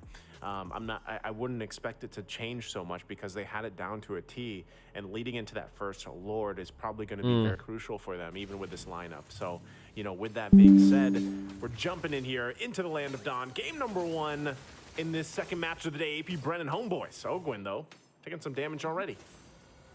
Yeah, this is classic moves from the side of HomeBois. What they do Gotta actually in move the over early here. game is make sure that they poke, let's say in the mid or even the I don't know goal, what make the sure that fuck's they poke happening them to this heavily one. so that they can go Just go back this way. and kind of recharge and reset before like objectives. And even Zorn here being super aggressive here up against AP BREN, which is something that they actually managed to do even in the group stages. And so far we haven't seen any of these like any early game takedowns so far, but it's a matter of like pokes from both sides. And you know, with that, I like the fact too that HomeBois dealing with the poke, if they want to, dealing with the range. The pressure already being put on by Net or by a Super Marco. Right? Like the purifiers are there. Nets is definitely going to need it. He's going to have to kind of break some ankles here too, Kim. You know, like he's got to have the timing on the BMI on point, which, you know, again, he's done many times. He's obviously he's gone through the ropes here, right? Obviously, in the Philippines, so nothing new for him. But for the rest of the team, they kind of got to give Nets enough time to build up to where he needs to be. So that leaves it up to Adil and the rest of the team, you know, to be able to scale up, to be able to hold the grounds down throughout this portion of the game. And now that this subjective is going to be up here, you're going to see it kind of unfold as both teams really try to get that level 4 available and work around this. But you can already see the positioning happening here. Kyle Teasy will go ahead and start with the turtle, but it's spotted out, right? Chibi's just around the corner for here, so they're going to go ahead and go with this turtle dance first portion of this game. Flapteasy already here. Oh, Deal got in that demonic force as he's well. already Maybe demonic Flapteasy forcing. starting it up. Turtle already at 1/4 HP. It's gonna be Chibi picking it up on the side of HomeBois. There's the appraiser's rat from Kyle Teasy. Storm gonna be able to get out, but it still goes on. Flapteasy gonna be able to pop in that demonic force. They're gonna take the turtle and first time. go There's still not gonna roll be with any it, casualties just yet, but AP BREN, or rather the side of HomeBois, starting it off real strong by picking up that first turtle of the game. Yeah, it's good they get that, right? I mean, at least they're able to. If they got the first turtle and first blood, no first blood just yet. And you know, you're gonna have to kind of see these rotations happen now from HomeBois, because with a little bit of this, you know, it's like a baby step, honestly, at this point. But that's what I was saying. If they can secure the first turtles of the game, maybe even all 3, that gives them this minor advantage where they really have to go toe-to-toe with AP BREN into that first Lord. And even with that, right now, look how aggressive they are on this side of the jungle of AP BREN. Yeah, Kyle Teasy going to be soaking up the damage. Not going to go for the full commit. Look at Chibi here. He's actually 2 levels ahead of Kyle Teasy here. And this is exactly what you need to do, right? If you're a Martis, that is so good in the early game. And if you're talking about the light switch, this Martis also kind of has that light switch, right? Once it reaches mid to late game, it's already at par with everybody. They said it's the light fine. switch. It does not have that kind of early game snowball, I'd say, once it reaches that mid to late game. So I've started the flick of the switch in the caster dash chat. Game that they have. The flick of the switch. We'll see how they play around that once again. 30 seconds away from this turtle. AP BREN, though, are they going to get caught out here? Kyle Teasy forced to use a retribution, and that's going to be Sepat picking up the first blood. Here comes Kyle Teasy to the rescue, but he's taking a lot of damage. That's Chibi gonna go in for that. That's decimate 2 down. They're about to take the tower. Starting it off real strong here, and this is what they have done up against AP BREN in the group stage. Just pressure out the XP lane, and if you notice it, like they're just letting that gold lane side. Let's take a look at the instant replay here. Yeah, so as it all unfolded, once again, you know, it's just the scaling that's been in favor right now of HomeBois. The fact, too, like you pointed it out, the Martis has been just farming up, doing well, and that's another turtle now taken as well. So the pace, the tone, it's HomeBois so far, and it's AP BREN finding themselves. AP BREN always finds like a way to like turn it around when they're pushed back against the wall, though. It's almost like similar to Blacklist. Right now, it's HomeBois just kind of giving it to them, and so with that, if they can keep the gas going without getting too reckless, that's where HomeBois has to keep it together. This is that play style we were talking about earlier, you know, from the Malaysian region, really kind of paying dividends here. And meanwhile, Nets has just been able to farm up. That's the best case scenario for him, you know? Nets being able to farm up, they're going to go for it again. super OP. Flapsies is going to be starting up. There is going to be the demonic force, but he's taking up too much damage. Caltese and the rest of the gang forced to back away. Not going to go for more. And that's going to be AP BREN backing it away safe and sound. They got to keep the snowball up. Like, I love, oh my God. The advantage too. Chibi is levels that was a good Minnows rage against though. Caltese, who's just level 7. He's already level 10 here. I like that they're too here, Naisu. I think this is one of the first few times I actually have seen this impure rage on a Martis. Usually, like, you'd go for a quantum charge. How is this different from the quantum charge, Naisu? I thought you were about to call me Kuya Naisu. But anyway, the impure rage for the Martis, you know, I think like either way, you can be very flexible with these emblems. And of course, I don't think we actually their lineup's so you know, tanky. the tier 1 and tier 2 what they're rolling with, but it works, right? And for the most part, it's a little bit of that extra damage, and then of course you can roll around with the scaling as well that comes with it. And it's kind of debatable. Some players, they like to go even with the assassin emblems. Like, some of them still go with that, you know, and they can work around it. But right now, whether it's quantum charge, whether it's this impure rage, he's making it work, and that's what counts for Chibi, because he's doing it against a very renowned jungler team. They're dealing with a very strong front line, and you can only imagine Flapteezy's probably going to build defense. That's something that we've seen. You can see the poke and the peel that Pew's offering, though. Stage where Flapteezy and Odile were kind of going at it. Turtle's going to be reset here. Odile taking a lot of the damage, though, coming out from Few. Let's see. I think they're just kind of... It's gonna be there we go. First target here. Nice setup there coming out from the Minotaur. It's gonna be Caltese picking up that turtle. They're still gonna go for more here. Caltese's gonna get taken down, but Chibi 2 for 2, 2 for 2. Shut down there by Super Marco, who's kind of free hitting everyone, getting in that double kill. 2 kills for the gold laner of AP BREN. Oh, they're gonna take mid too. They have. You need a Blazing Duet. Blazing Duet. You can't do get it. too reckless. Save the mid. Pressing on the gas here, HomeBois was, but this is the punishment I'm talking about, right? Yes, they're still ahead. They're holding on to a lead. That's I'm actually great, super surprised that Nets didn't save the mid there. And the fact too, that Super like, Marco what else got would you those be 2 saving kills, that ultimate he's got for? the 2 items he needs. He's got the blade. He's got the malefic roar. Why did Claude not? Why did Nets not ult? To deal with, because right now Few's still building up, right? He's not where he needs to be on the Novaria just yet. He's trying to scrap up a little bit more gold to get to the items that he needs, and also a DHS being picked up by Super Marco. So now he's got the 3. That was a huge kind of power spike in this last minute that he just went through, and this is what I'm talking about. Where they're really holding on to it. Happens in the case before that first Lord coming up. So in under a minute, it's going to be there. And Super Marco, if he is not taken care of, if he's not focused down, he's going to be a threat to the HomeBois. So they just got to keep it together right now. The lead they have, work around it, try to get some turrets if they can. But you can see this. That's exactly why Ogwin, for the most part, will just kind of plan himself around here from Super Marco. So HomeBois, they want to make a rotation down bot. Ogren here has a flicker. Ooh, torn apart memories killed him. Torn apart memories. Is it enough? It's gonna, as it takes out Odile from the backside, Sepat's still gonna be going for it. Appraiser's rat there being popped in by Caltese.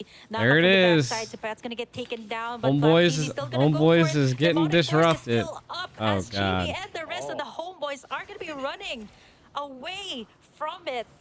There's gonna be Astral Echo too from Few. Everybody's real low, but they won't be committing for more, as AP BREN going to be setting themselves up against this Lord. This should be a free Lord here for the side of AP BREN. HomeBois are chunked down to half. Did I not say that before the first Lord? There is a play. There is a play that AP BREN does, and this time it wasn't even on their will. It was HomeBois that tried to make the play in the bottom side, but Ogwin knew that would probably happen with the pressure they were putting on that turret. They see it coming, and they fight. And Super Marco, like I said, he had the 3 items he needed. it didn't matter. Udil took a couple hits, got marked up, and then torn apart, right? Like that's what happened. And now the first got marked up and then torn apart for months now. That AP BREN, this is their timing. This is what they like to do, and this has now garnered themselves to a point where it's even economy-wise. But still, Super Marco is huge, and he just picked up a Wind of Nature, so that gets a little bit more dicey for HomeBois because. One, it's like, how do we get to him? And Few is also building up really well now at this point. Another turret's going to fall here. So huge space advantage now for AP BREN to work around with. Yes, it's only one turret against HomeBois, but the power play that they're having right now is huge in comparison to the past couple minutes. Rose Gold Meteor has been picked up too here by Sepat. I'm thinking about what the HomeBois needs to do at this point exactly. Definitely the shutdown on Super Marco will be big. The shutdown goal is going to have to be there. But at the same time, like AP BREN has already taken back the space that HomeBois has been taken in for the first. You also can't forget about Pew though. And so like far, Pew is like, 0-0-5. Like Flap, TZ, Cal, the TZ, pokes all these players already have from a Navaria are need. just And at insane. this point, like Super Marco can also sustain whatever HomeBois is going to be throwing out, since he already has a Wind of Nature, like what you pointed out. So it's either up to Nets, who has been quietly farming actually so far for the side of HomeBois, but hasn't been able to pop any of those Blazing Duets yet. Well, I would say like Nets is still in a good position to have, you know, some impact here as we get in further into this game. And that is something that AP BREN knows very well. It's something that Super Marco himself, when he's on the claw, does. And you can see it. Nets is already putting the pressure there. And AP BREN is going to respond exactly to that, right? So this is something we're familiar with. It's almost like a game of cat and mouse. Like they have to be able to answer the pressure on these side lanes. AP BREN, even with the minor lead that they have in space, they still have to manage it, right? Because it can quickly go in favor of HomeBois here if they're able to pull down some of this pressure. And that's why also you see Sepat putting himself there in the bottom lane, right? So the rest of this, it's kind of like HomeBois, they have to flip the mindset of, all right, let's protect Nets as much as possible. Let's keep them alive. I wonder why Udil keeps taking Obvious's ult. He's got some of the items that he needs now in this Claude. He should be scaled up really well. Look at this. Like, taking a look at the items here. On point, he's where he needs to be. Still building up. I feel like taking Minnows ult would probably be a little bit better. That's great. Now he's matched up. He's still a little bit behind in terms of gold, but he's well matched up against Super Marco. Now that this next Lord is up here, HomeBois a little bit of peel, position. If they can pull this off, even possibly with a concealed play from Zorn, if they want to go that route, it could happen. You can see them. They're actually putting pressure in the space around this Lord already. And AP they're holding the mid. They know exactly that. Nets is going to work on this turret. He's got to make sure he's fine. BMI's back. So still the push and pull here for the second Lord as both teams work on it. The shots, though, coming out from Few. They're going to have to be careful about that. Not going to be any ultimates invested just yet. Just going to be coming out from Few just for Division Gaming. Lord's gonna be reset here. Appraiser strat onto deal. Taking a lot of the damage there. Nobody's fully committing to all of these clashes, knowing that there's also pressures on the sides. But AP BREN might actually want to close this out by taking this Lord Ogwen, going in for that setup there. Turtle, or rather Lord though, 1/4 HP here. One more HP. Let's see if Calteezy can be able to take it with the Retribution. Storm's gonna go down here. Super Marco still free hitting everyone though.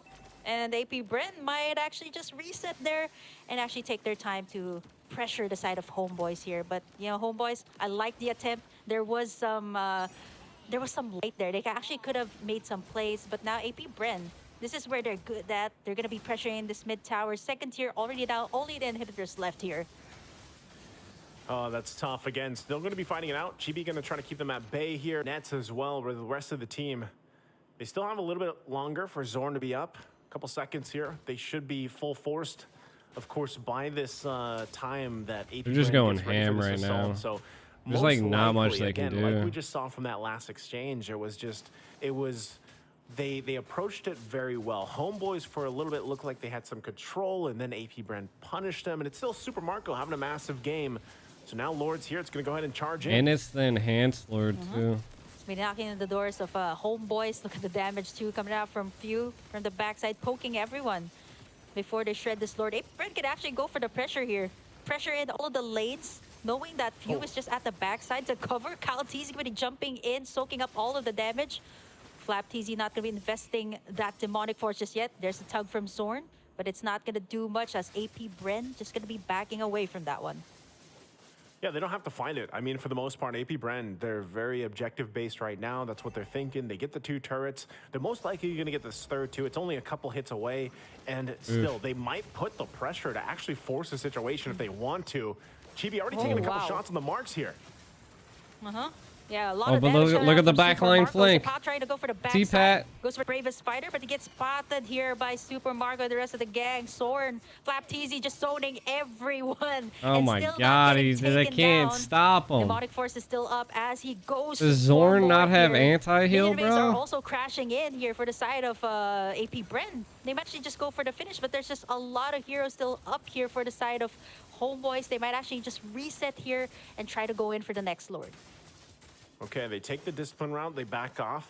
Sapat was the only one that went down, and I know we didn't get a good look at it, but there was a relatively a good effort from HomeBois there, and it kind of split off also the team AP BREN from really trying to like win that fight through. And Super Marco, he still did not go down, but overall, Few was able to be very elusive. Crazy. And he hasn't died, and that's why the Novaria is so strong with the way that her kit works and Super Marco. So it's like HomeBois, your biggest thing is like, how do we find a pickoff? How do we actually get one of these targets locked in?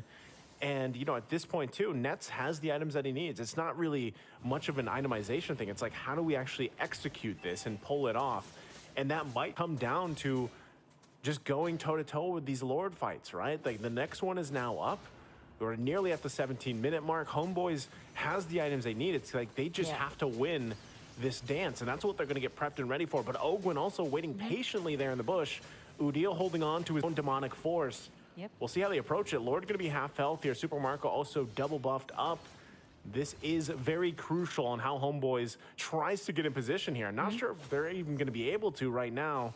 Flap TZ also there. Yeah, they have to. So Chibi waiting patiently. He's done this multiple times. Ogwin goes in. There's going to be the pokes that are coming out from Few. Flap TZ on the hunt. Look at him. Back away.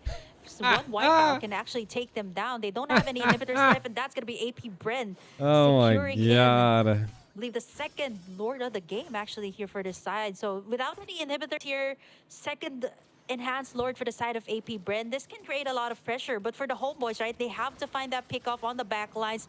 The only one that can actually do that at this point is Zorn with the nice setup, or Sepat. Actually, you've seen him attempt on Super Marco and Few, but at this point, no inhibitors left. They gotta focus on defending their base here. They have the Lord for the side of AP BREN. Conceal play and then stopped. Flap TZ. He's going to be using that Demonic Force up. Going to keep it going. Look at the damage onto Chibi. Nice setup there by Ogwin. Everyone's real low here from the side of HomeBois. Appraiser's Wrath going to take down Zorn. And from the backside, they're still dealing with that Demonic Force, which is Odile. Not going to be able to make it. It's only Nets and Chibi left to defend. The Lord is still knocking in the base of HomeBois, and that's going to be it. AP BREN takes in game number 1. Man, oh man. So they take game 1 here. It took them it took them some time, right? It took them some time to get where they needed to be, but can't be walking across my keyboard like that, bro. They got to that first Lord, they got the pick Listen, they were looking I for, am working, and then they kind of had this kind of snowball effect from there. But HomeBois, man, in the early game, Berg Kim, they had what they exactly needed. Like they were doing it. In the early game, they were the ones setting the pace. Always be like making AP BREN respond to them. It's just again, at some point, it's like they lost control here. And as we take a look at the replay, the highlights from this game, you're gonna see what we're talking about. Now, this is already 7 minutes in. That was the turtle fight, and you can see just how strong things were for HomeBois. But this is where Super Marco just kind of flipped his own switch. He got the double here.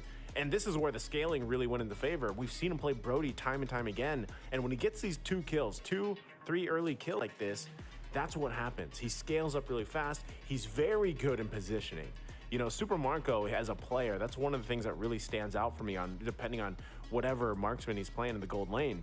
his positioning is so good, and the rest of the team does a great job at peeling for him when he needs to. This also was just showing how strong that power spike was at this point in the game on that Brody. Yeah, it was a shutdown goal actually on Chibi. At that, like, which is why the massive gold swing went to the side of AP BREN, and not to mention it all went to Super Marco here, which is someone that really you want to give all those kills to. And at this point, like 13 minutes in, there were some attempts here by Chibi to actually take in the Lord, but unfortunately for the side, it's going to be a retribution battle, right? And it's going to be Kyle TZ taking it in here for the side of AP BREN.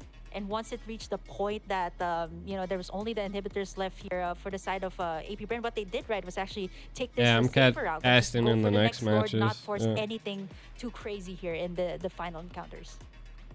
Yeah, and so with that, again, it took them a little longer, you know, 18 minutes into this push, but you could just see at this point, like, how that position and everything else was right, where they needed to be, you know, and it was, at this point, HomeBois just a very difficult time. I'm trying to get some work done. Well, also watching the matches. You can see it. Super Marco deserving of this. They had no answer for the Brody chat. Very, you know, standard for him. Honestly, a Super Marco at this point on this hero 7-0-2, like, he has done this multiple times. Casting second shift's always rough. When it comes down to it, the micro decisions that he makes within the game. If you just pay attention to Super Marco, you'll know what I'm talking about here, specifically his positioning. And, you know, when he just picks up the 2 items, even on this Brody, that Blade plus the Malefic Roar, he's already a force to be reckoned with. And then it gets to that point where the question, even from the draft, Kim, was like, how do we deal with this range? How do we deal with the USA has teams. Is like what I like to call it. We have the NACT, which is North American Challenger Tournament. Shift and phase through the Ohio brothers, now renamed to GG. Who works from range, and then Gaming Gladiators. A factor of a lot of teams don't actually go with the Phoveus, right? Because it takes a certain lineup and a certain type of player to really utilize that in the best way possible. And Flap TZ does that phenomenally. And so he's in everybody's face from HomeBois. It's tough to deal with because, like, the whole time it's like, I mean, imagine it, like, in a POV, you're dealing with demonic force, like this guy jumping on you everywhere, and you're trying to catch a Brody or a Novaria. That's not very, you know, easy to do, and that's kind of what happened there. So it was a very well executed lineup. I will say, however, though, HomeBois did a great job in the early game. How can they take what they did in the early game and, like, replicate it to game 2 and go from early to mid? Because I think that's always, whenever I talk about teams going against AP BREN, that's actually the time frame when I say it's so important for teams. Like, yes, AP BREN is so strong in the late game, but it's that early to mid game transition where, like, even teams that have an early game lead, like they did here, they have to hold it together to mid game. Otherwise, it slips through their hands and AP BREN will punish. And that's, you know, that's what they have to adjust from game 2. And it's so tough, man, because, again, it's like you don't have much time. You're now match point. Your tournament lives are on the line. You know, how do you fix it that quick? Can't even do like you can't even do something, pull off something uncontemporary at this point, right? Like, I mean, this is match point, match away. Like, you can't afford to make any mistakes. I think for the side of HomeBois here is, again, if you need the pretty much like what we've seen in the, if you need the link for the English stream, it's in the description of my in the description of this stream. I'm not saying that this is going to end in a 2-0-2. I actually see more possibilities here for the side of HomeBois, but what I'm saying is that it was the same. Like, they had the answers in the early game, mid game to late game. Normally, the very first game, the second game that follows up, it's like GG's, and I think in that particular game, it was Super Marco. And we cannot discredit, like, the rest of the teams here, the rest of the members of AP BREN that really enabled you can watch it here, bro. Pull off that type of play, like a double kill. And I think after that, like, HomeBois really had a hard time going up against AP BREN, or kind of bouncing off that situation where, you know, Super Marco was just able to position himself well and able to kite everybody. Yeah, but I mean, you look at the best gold laners you can think of, you know, and that's something that always sticks out for them is it's their positioning, it's the way that they decide to, of course, like initiate on some of these fights. And then I feel like always a layer to that, always a part of that is again the roams. Like it's not even the just intro the roams, boys. Sometimes it's junglers, sometimes it's the XP laners. The way that they peel for Which their G in the very important. the The way they Ico? help them disengage. I don't know. I just right? used to Again, go. you're really trying to protect these damage. I used to go by Gara that's what AP BREN does back very in the well. day That's very when I created usernames. And people would call me G for short. I think that's what makes them such a threat because HomeBois like this, like I'm saying, you have a lot of that. I like that. I like that better. Go with the Ico. But with that, it's kind of like you're trying to hold on to that energy, and it's really easy for it to like slip through your hands if you're a little too reckless. And so that's the problem. And you know, AP BREN just so good at punishing that. So you know, and it's just kind of worked out ever since.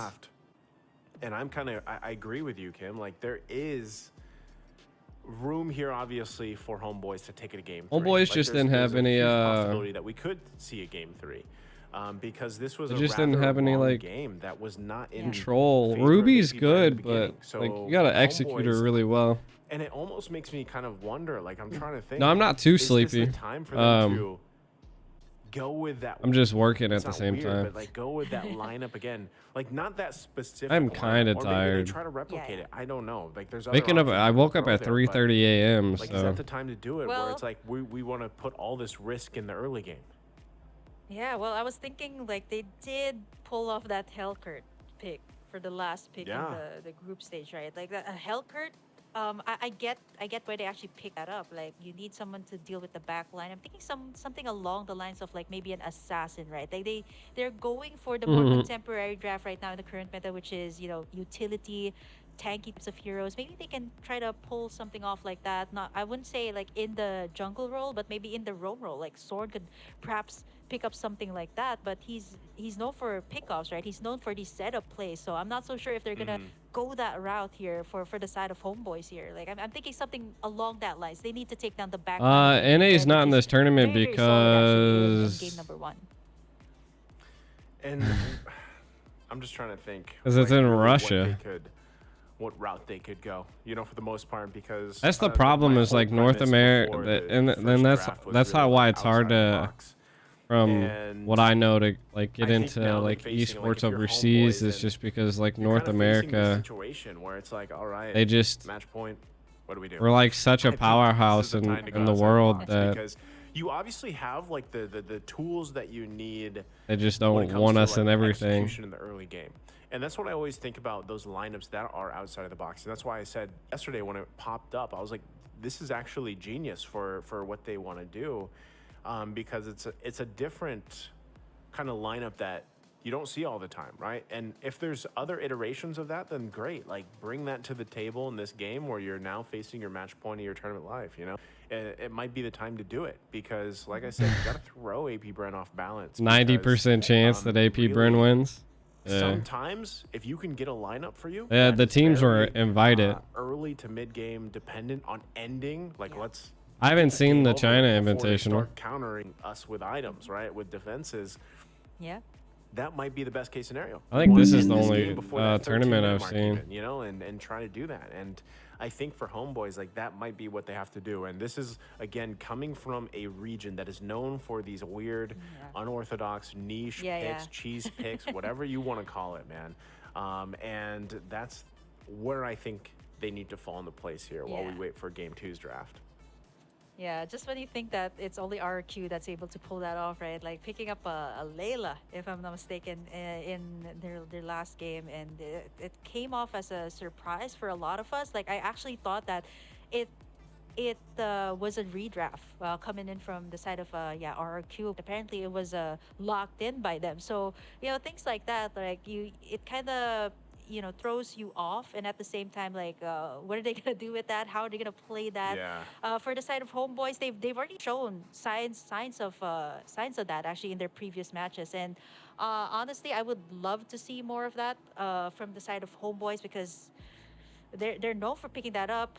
Not just HomeBois, like even just to name some of the other teams that are in the Asian A region. You got 20% Kodak, actually, chance. that's well known for doing that, and it actually worked for them. So match point, I think I don't think HomeBois has much like chance to win here. Stop AP BREN is too disciplined. Really good.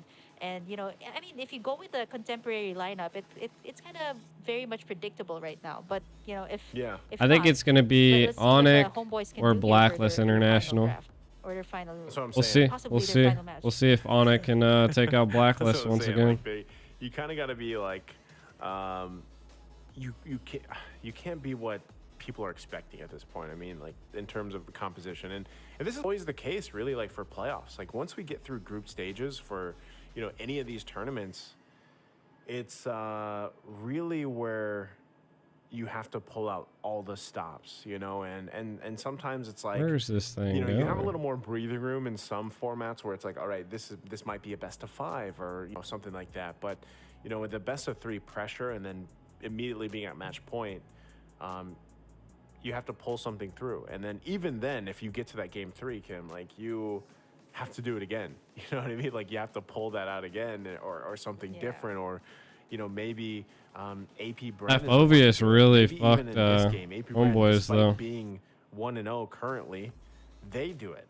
and that could possibly happen as well. So I think there's a lot here for HomeBois to consider while they approach this game, and I think that's why they needed a little bit of time here to really decide. Like, okay, I feel like they really should take a break when when we get to this point of the production. Back about the like the casters gotta talk way too long. It's just that jungle for us casters. It's just a damn nuisance. Like you literally sit here and talk for longer than the game actually went on. I think that if they can replicate at least that and kind of stop Kyle Teasy a little bit, do that again, give Chibi that little bit of confidence or edge that he needs, is a good place to start. Edward and Oheb's ready. It looks like we are going to be getting into the draft here for game number 2. So HomeBois will be on that blue. They'll get that first. I'm going to use the restroom while this game's draft load. Let's see how this bans go again, because again, the previous game, even ban-wise, it was AP BREN. It was a little different pattern though, right? So HomeBois will take out that Novaria the first ban though.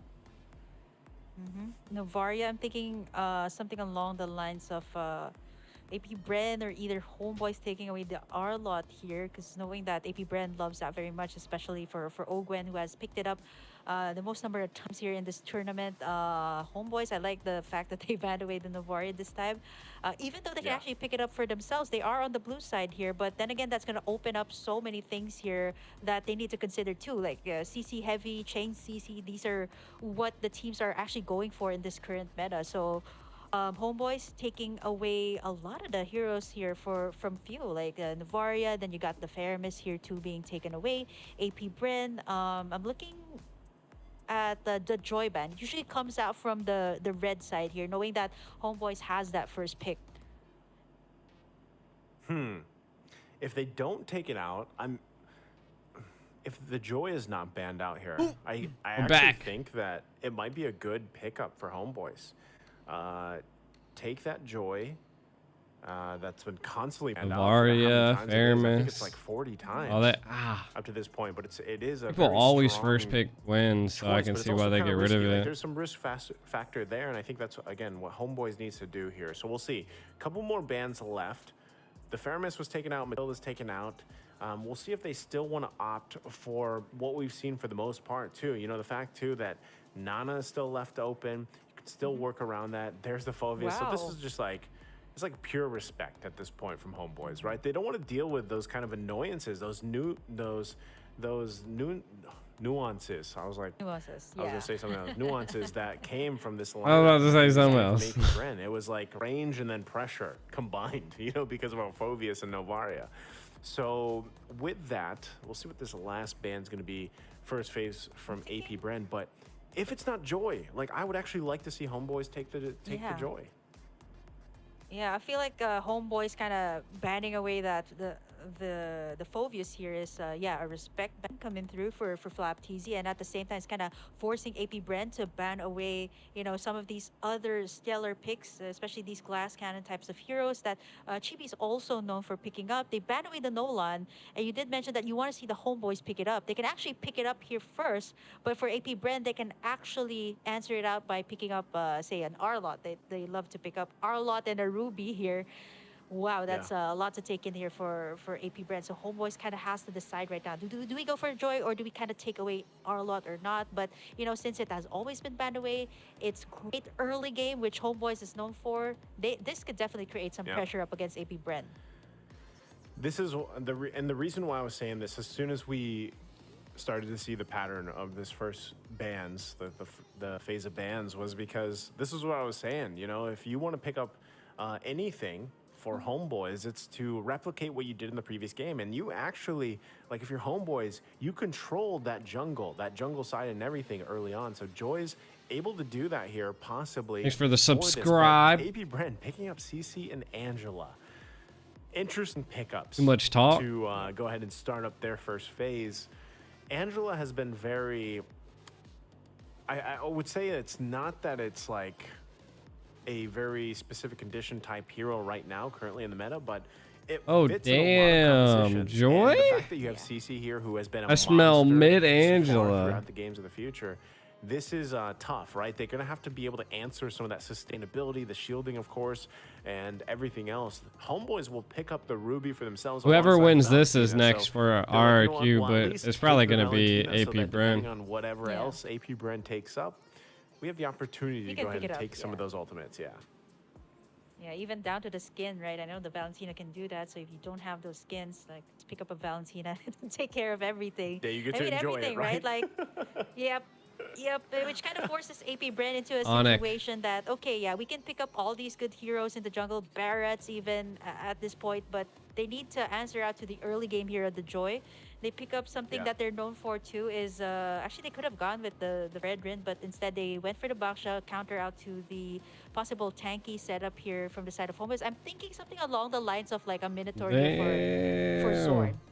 That's going to be a lot of problem here for the side of AP BREN. Everybody's saying that they have the Onyx first, only can invest the Blacklist first, AP first. So for AP BREN, it seems like they want to go for these head-to-head clashes with Homeboys with this Angela pick. I don't really see this very We've seen this Bashia Angela pick last time not work though. The only thing that scares me here about AP BREN with this first phase, actually specifically the two heroes for Homeboys, is the fact that you have a Baksha and an Angela. And the reason why I say that is because rotations are going to be very quick. Anytime there's a Baksha, goes around the map everywhere. You pair it up with the fact that you have this global ult, the hard part to be able to just pop up as well. Very quickly, in a snap of a finger, AP BREN can be where they want to be, with that kind of speed. And so I feel like in a way for Homeboys, it's like, how do we control that? How do we deal with that? And that's why I think, once again, the pacing that is going to be set in the beginning is crucial for them. And this time it's like, you got to be able to deal with that Homeboys speed, because if you're going to be putting the speed out there, control it, right? Control it for the most part, because AP BREN will look for those moments where they try to punish you. Now, as we get through the second phase of these bans here, you can already see some of the gold lane focus, obviously coming out from Homeboys. They take out 1-1. We'll see if they still focus on another marksman option, because the carry was taken out by AP BREN, which I think is a great choice, because you don't want to be shredded through, especially if you're this Baksha. Anything's right? possible in To PH. build around these shields and this sustainability. So they also deal with another. It's definitely going to be damage dealer in the department here. Esports is going to be taken out. Onyx versus Blacklist. They don't want to be Blacklist. slowed down either as well. And Blacklist already beat Fireflux in the group stage, so good smart bans. I mean, here from AP BREN. We'll see if Homeboy still, unless they learn from history and don't let it repeat itself. For both, for both teams, we don't exactly know what they want to throw there for now. Yeah, I'm thinking this is this an Ogwen hero or is this a Few hero? Because for HomeBois, they should actually limit out like Super Marco at this point, right? They're taking away like the gold lane here.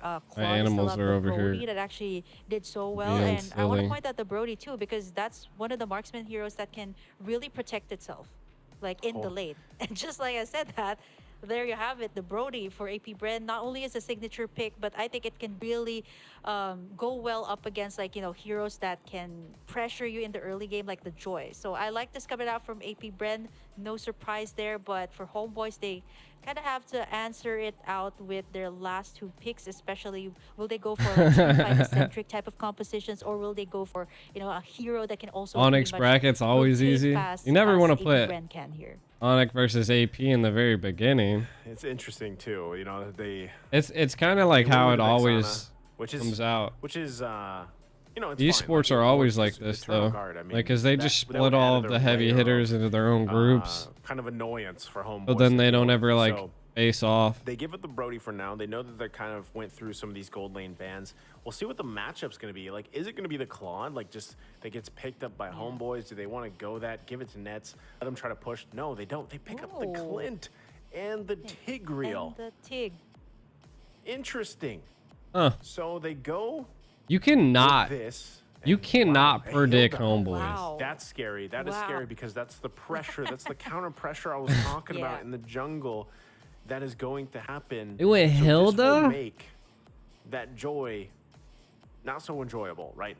Like, you know, no pun intended, because Hilda's going to be everywhere in your jungle, trying to slow you down, trying to keep you at bay. But you know, with exactly, they're all these teams are here 100% for a reason. HomeBois draft like they're all strong teams. Picture it, like, and anytime it's just more, can they bring out something that turns them into a champion? One play from Tigreal that was a 5-man setup, you know, KDA machine, and he did it. So like, the pressure is there. It's like, can you do something? It doesn't have to be 5-man. It can be a great 3-man setup, you know. But as long as you can be a great 3-man, you can make that work. We'll see if they can. We're hearing the sounds of the land of Dawn here. Again, it's a match point here between AP BREN and HomeBois. AP BREN getting that game number 1. We'll see if HomeBois draft here can pull them through to a game 3 ahead of us. But already, wow, Nets getting poked down quite a bit here. Yeah, this is I think one of the first few times that we're going to be seeing a lot of these new picks coming through here. Super Marco also pretty low here, but this is what we expected in the jungle, right? Like a lot of a lot of pressure from Owen, a lot of pressure too from Sword. At this point, right, he has to keep the Nets in check here. Who really needs that assistance in the golden, especially if you're going up against a Brody. But the AP BREN here, they find Chibi, who's taking a lot of the damage here. Wow! And that's gonna be first blood being pulled in here by AP BREN. Remember when I was saying, you know, she's great, but it's a risk as well. Even if she's banned constantly, like, you still have to be able to have a relatively safe start to get where you need to be. And then, you know, your damage is going to show up. But look at Ogwin. He's going to be doing exactly what you expect a Hilda to do, and that's live in the enemy jungle, right? As much as possible, gain that distraction, and just be there. Yeah, you can always regen in the bushes as well. Oh, he missed. He's going to be going for. They'll fight out for that crab, and with that, so again, the first blood being drawn over here by AP BREN, and the fact that it went in the hands of Kyle Teasy gives them that small, you know, that minor edge, right, in terms of the jungle matchup. Because the great thing about it, Kyle Teasy can be like, you know what, Ogwin, go do your thing. Go invade the jungle, make Chibi's life hell for now, and I will roll around, literally. I'll get these objectives, I'll farm up, and I have a heart guard available for you. So that's what's happening here. Oh man, that's not gonna be easy. And I actually thought that Olga's gonna have like a sprint there just to get out of the situation. But you know what? While all of that is happening, right? Like, Chibi just turned level 4, while Kyle Teasy has been taking away all the resources here on the side of HomeBois, and Owen hasn't even left the jungle camps here on the side of HomeBois. I think this is gonna keep up even until the end of the game, just not letting this Joy of Chibi farm anything at this point. Yeah. So much support has to come from HomeBois here for Chibi, and that's the downside of picking a Joy that is kind of reliant right now, and that's what you see AP BREN do it. So if they can pressure, Hard guard onto Flapteezy. He's gonna be safe for now. He's got the shields too. It's gonna be a magic damage. Angela coming through. Owen right now. If they go to late game though, this fucking Hilda is gonna be trash. Pickoffs here for the side of HomeBois, but you see the swing of resources from the side of HomeBois. They immediately. They still got like 1,000 gold lead. Not Chibi is gonna have a hard time here. Like everybody has to kind of answer out to Owen here at this point. That boy said war everywhere. Going for the pokes, and all the ultimates are gonna be invested into him. He's gonna be taking a lot of the damage, and that's gonna be the first kill picked off here from the side of HomeBois. Electrifying beats as well, but they're not gonna get more here. That was a great call from HomeBois, especially from Zorn, knowing that, hey, Ogwin already used his flicker earlier, right? Like, if we can catch him, especially having the ultimate available and everything else, like, the implosion is going to keep him there, you know, and then you push him back and work around it. So now, but still, Kyle Teasy, he's going to go for the pressure. Oh man, the Zorn have the ultimate here. Kyle Teasy's gonna be soaking up the damage, but you know what? This is why AP BREN's so confident. You got the hard guard, you can just create chaos here in the jungle, pandemonium in the jungle. You got the hard guard available. Ogun's gonna be able to 1 HP, bro. Escape that one, and AP BREN still 1 HP, exerting dude. so much pressure, making sure that Chibi does not get anything at this point. Like, even to the point, like, it's not just Ogun, it's even Kyle Teasy going all the way in, knowing that the hard guard is going to be available for them to be protected.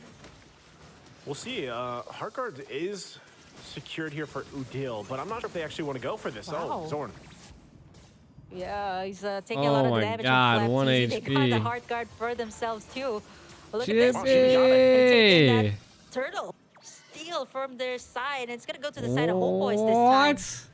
Nice bounce back though here for the side of HomeBois. They definitely need it because AP BREN has been such a menace here in the jungle. Chibi hasn't been able to farm well. I mean, you can't farm well. Look at how Owen has been trying to make sure that Chibi doesn't get anything at this point. And so far, 5 minutes in, it's still AP BREN leading this time. Quite a different take this time. Mongolian strat. HomeBois actually taking the lead. Yeah, this is big though. The fucking AP BREN pulling out. Of Durant secure. There's an implosion again. They caught him though. Okay, yeah. So as I was saying, big item pickups here for HomeBois. Necklace of Durant's blade as well. Kyle TZ. Okay, he's still gonna put pressure here. Super Marco there now to help him out. Oh, he lost that. He's also gonna be poking in the side of HomeBois. He lost the retry battle right there. The gold lane matchup just yet. We've seen Nets actually being safe and sound. Kyle Teasy being an absolute menace. The jungle side here of HomeBois. 16K for the side of AP BREN. I'm looking at Kyle Teasy here and Chibi. So far, he has caught up to Kyle Teasy. Even Owen's taking a lot. Boy just got his booty slayed by Yo-Yo. Yeah, that's tough. Again, okay, that's not going to connect either from Sapat. So there's so much back and forth here going, but the biggest thing is AP BREN still playing around on the macro level, guarding themselves still to lead, and they want this turret, but Kyle Teasy. Owen flickering out too. Yeah. Okay, so every time you think they're going to break out, this lineup that AP BREN has is very good at getting these resources out from HomeBois and kind of just playing around that, right? Like, they're tanky enough, they're able to have enough mobility to get out of here. That's one great thing about Hilda. Ooh. But HomeBois, oh no, implodes. Easy again, though. Someone follow up, someone follow up. There we go. There we go, Chippy. Check now. Chippy! Don't let him go. He got away. 1 HP. And the turn's going to be taken in here by AP BREN. Wow. I'm surprised he even survived that. So it looks like they're going to go rotate down bottom to put the pressure now on HomeBois. Yeah, wow. Zorn, yeah, I cast after this. They got a hard guard here to save him in time too. But Kyle Teasy and the rest of the gang, I'm on the second shift of casting today. They want to get in this tower, and you see how they're they let him go. The minions here over to the side so that Super Marco can actually push. Zorn is really low, and Owen gonna go all the way in and take him down, and that's gonna be one less problem for the side of AP BREN. Oh jeez. Oh my goodness, it's not gonna end here. Yep, Net's gonna take it. Just gonna get chunked down here by Kyle Teasy. He's only gonna be chunking down real low, forcing him to back away. That dude's reaction time. How old is Chibi? 7 minutes in, we're actually heading into the first Lord. That boy's reaction time was bad. Yeah, this is very different from the previous game, Tim. I mean, there's so much action between every single lane at this point, plus the jungle. So a minute before that Lord, I guess they were maybe trying to put it down on the pew. AP BREN might look for some play, and it looks like they're getting in position for that.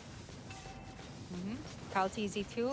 Again, they're not gonna let Chibi take anything right now. Even the jungle are not safe from the side of AP BREN, and I think for the side of BREN, AP BREN, they know exactly what to do, right? Like, just take away the jungle camps of the Joy, and if you've seen, like, Chibi hasn't been able to, you know, pop off like every Joy has, right? And even at this point, he can go, Baptiste can go head-to-head with him, actually making him pop that electrifying beats very early on as AP BREN. They're getting in the map control too, while everybody is busy trying to either take down Owen or take down even Kaltizi, and just like that, Super Marco. It's on point every single time. Just like that. Before the 9-minute mark, before the Lord spawns, they get a kill. And just like I said from the previous game, that's what happens. They spawn it out. Now the question is, do they actually just commit to this Lord? And does HomeBois actually want to commit to actually keeping the fight here for it? It looks like being down Zorn, I mean, he did just come up, but it's going to be too late by the time he even gets there. So they just give this up. And that's what I always say is about the timings of AP BREN is like clockwork. They go for it if they can, and now they have this play.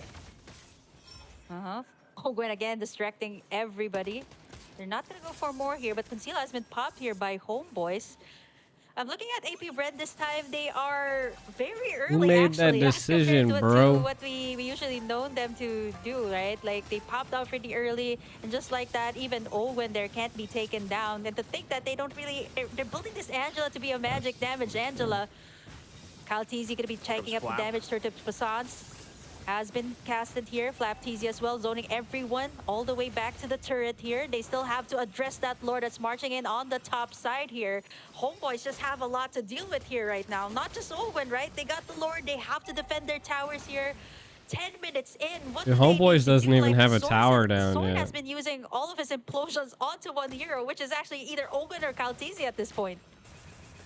Might take one of those miracle plays, miracle implosions. If Zorn can a pull miracle it off, he does implosion have the available, so they're going to deal with the Lord right now on the top side. Net's there alongside Sapat. We'll see if they can deal with it just fine. AP BREN, though, they're going to be knocking on the base. That's what they're going to do with these turrets as they make their way down the mid lane as well. They might just be happy getting the tier 1s and it's tier 2s always like this with AP BREN. Is like if AP BREN wins first game, second game's a domination. Because they got the 6 turrets, they now have about 8,000 gold on top of HomeBois. HomeBois, despite them actually having some decent setup potential and whatnot, they have no space to work with.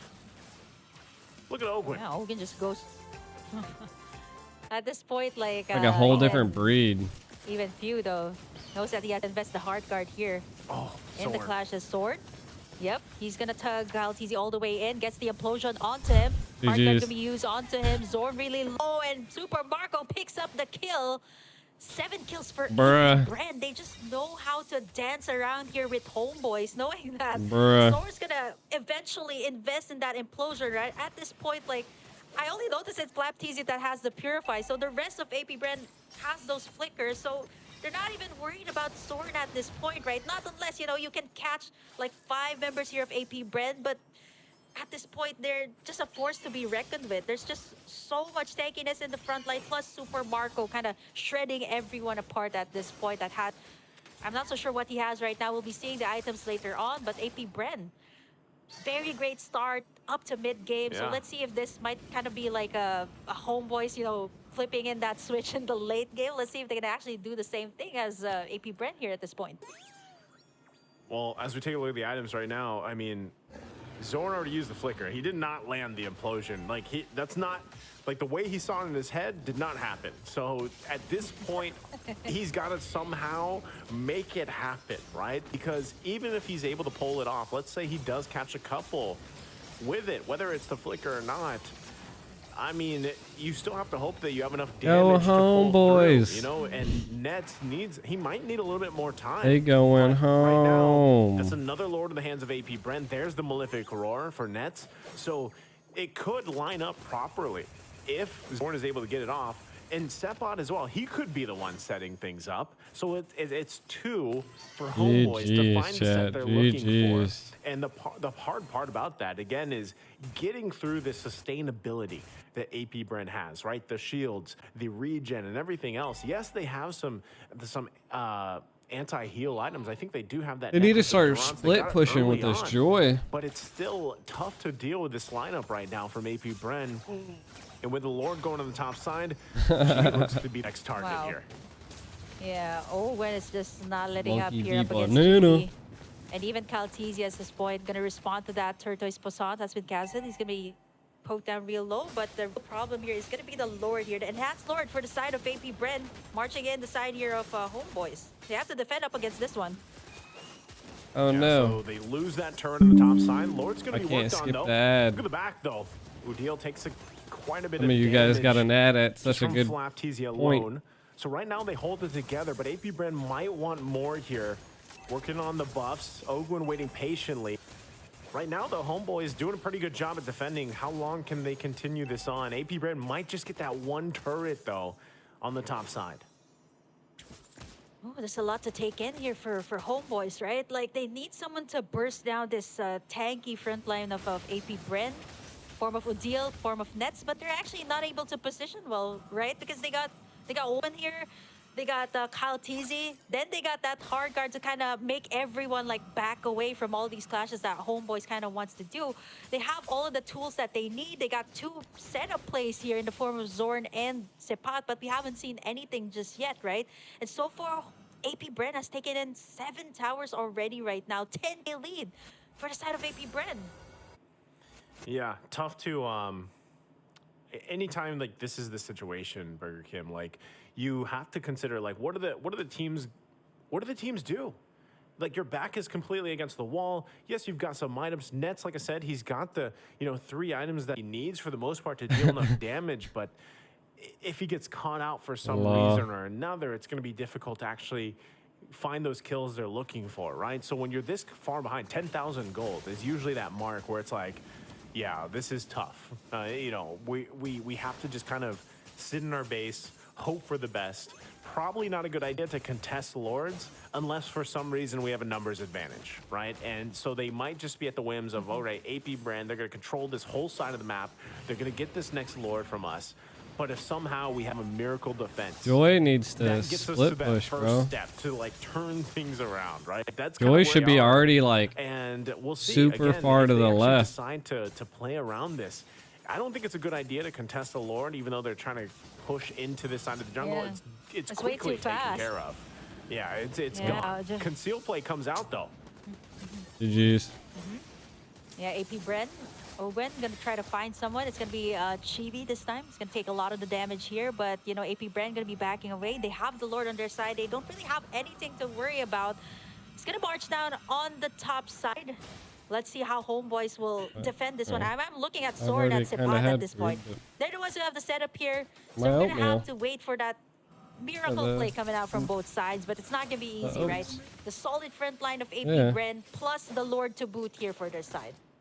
I'll eat half of it. This could be HomeBois' last defense here. They're gonna have to keep it together. Heart guard already used. Caltesi gonna go all the way in. There's gonna be the Tortoise Poisson. Sword's gonna try to find someone, unable to take anything. Flapteasy zoning Nets all the way from the back side. And I think HomeBois, they're gonna be able to defend this one successfully, actually. I kind of respect AP BREN at this point.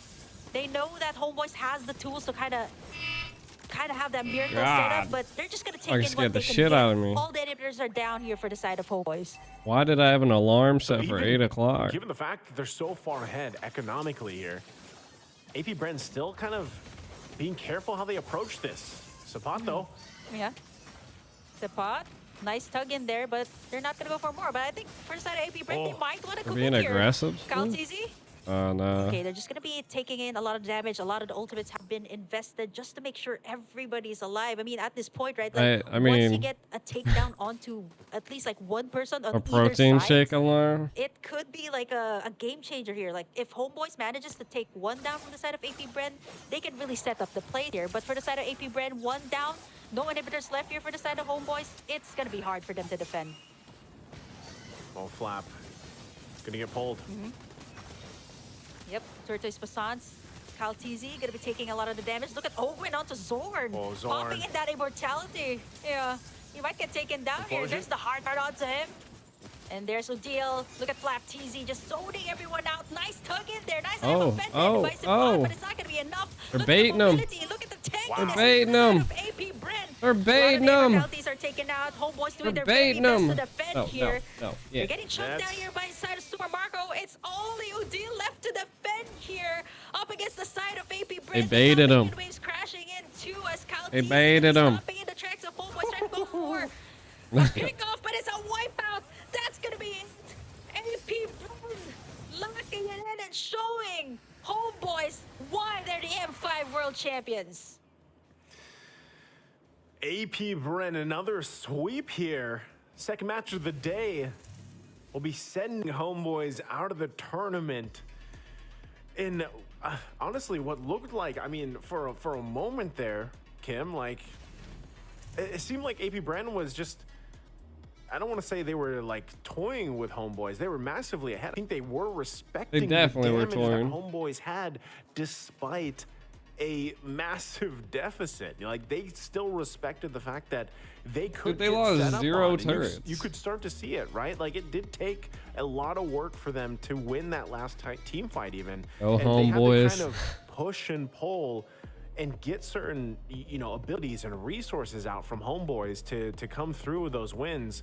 And, you know, taking a look at the highlights here, you're going to see a lot of that push and pull between both the teams. But eventually, AP BREN, like, this game was the macro decisions, right? The fact, too, that you have Ogwin really just spending a lot of that time, a lot of that pressure on the jungle side of HomeBois was tough to deal with for the most part. And Chibi, he started to do things that he had to do despite having a very rough early game.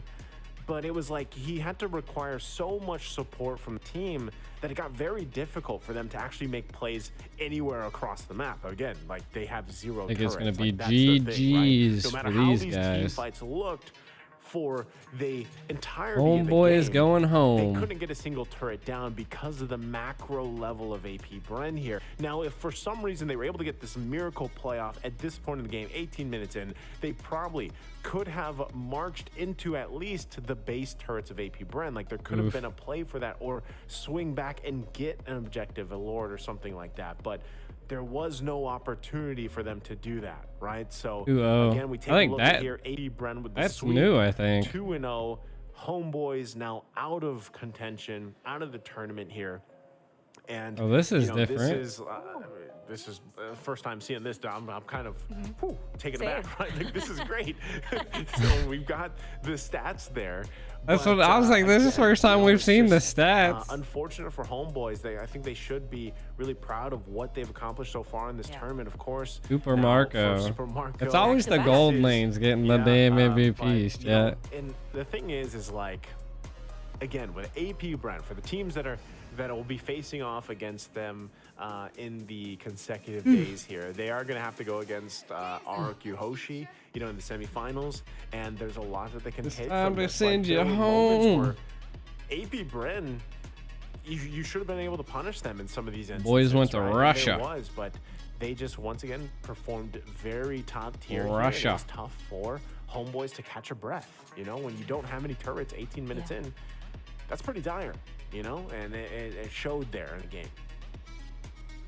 Yeah, Super Marco with a classic pick up. I think a lot of people have been also talking about like what the possibility of like that M5 skin, and it seems to be a lot of people are talking about this Brody that seemed to be the Brody that was a miracle actually for them even in M5, right? They've been picking this up, even prioritizing it still, which is look at the stats here. 2-0 on this. I think most of the time, like we've been looking at this this matchup, it was all in Next the jungle is camp Black here and of Fire HomeBois. Flux. Like I do admire the fact that HomeBois was kind of actually It's able to answer out. It's 8:02 a.m. here. On trying to assist Chibi. But eventually, right, with that massive gold lead from the side of AP BREN, plus the map control that they had, there was just a lot that they had to deal with at that point for the side of HomeBois. A good job, though. Like, it wasn't easy to go up against, of course, like the reigning M5 world champions, and to go head-to-head with them and even stretch it out to, like, 19 minutes mark is definitely a feat already for themselves. Yeah, again, for me personally, like I'm always hoping for those 3 games, you know, when we get to the playoffs for Kim, because, you know. All right, chat. Like, even we're gonna call it. Going against AP I'm gonna call it. I gotta get ready for. It's obviously a kind of. I gotta get ready for scary matchup, casting this next HomeBois, 2 like, series. I feel like they had what it took to get to. I think there's going to be a sizable break in between this series and the next, so early game really well against AP BREN. Definitely stay tuned. Support us on the official live stream in the description of my stream, where you can find it by just typing in Games of the Future official in the search bar. Right, that was the whole hill to pick. Like, and we'll be the ones pressuring in the and then I'll see you guys on the live. They help control that early phase of the game. Catch you guys later. And still, same thing.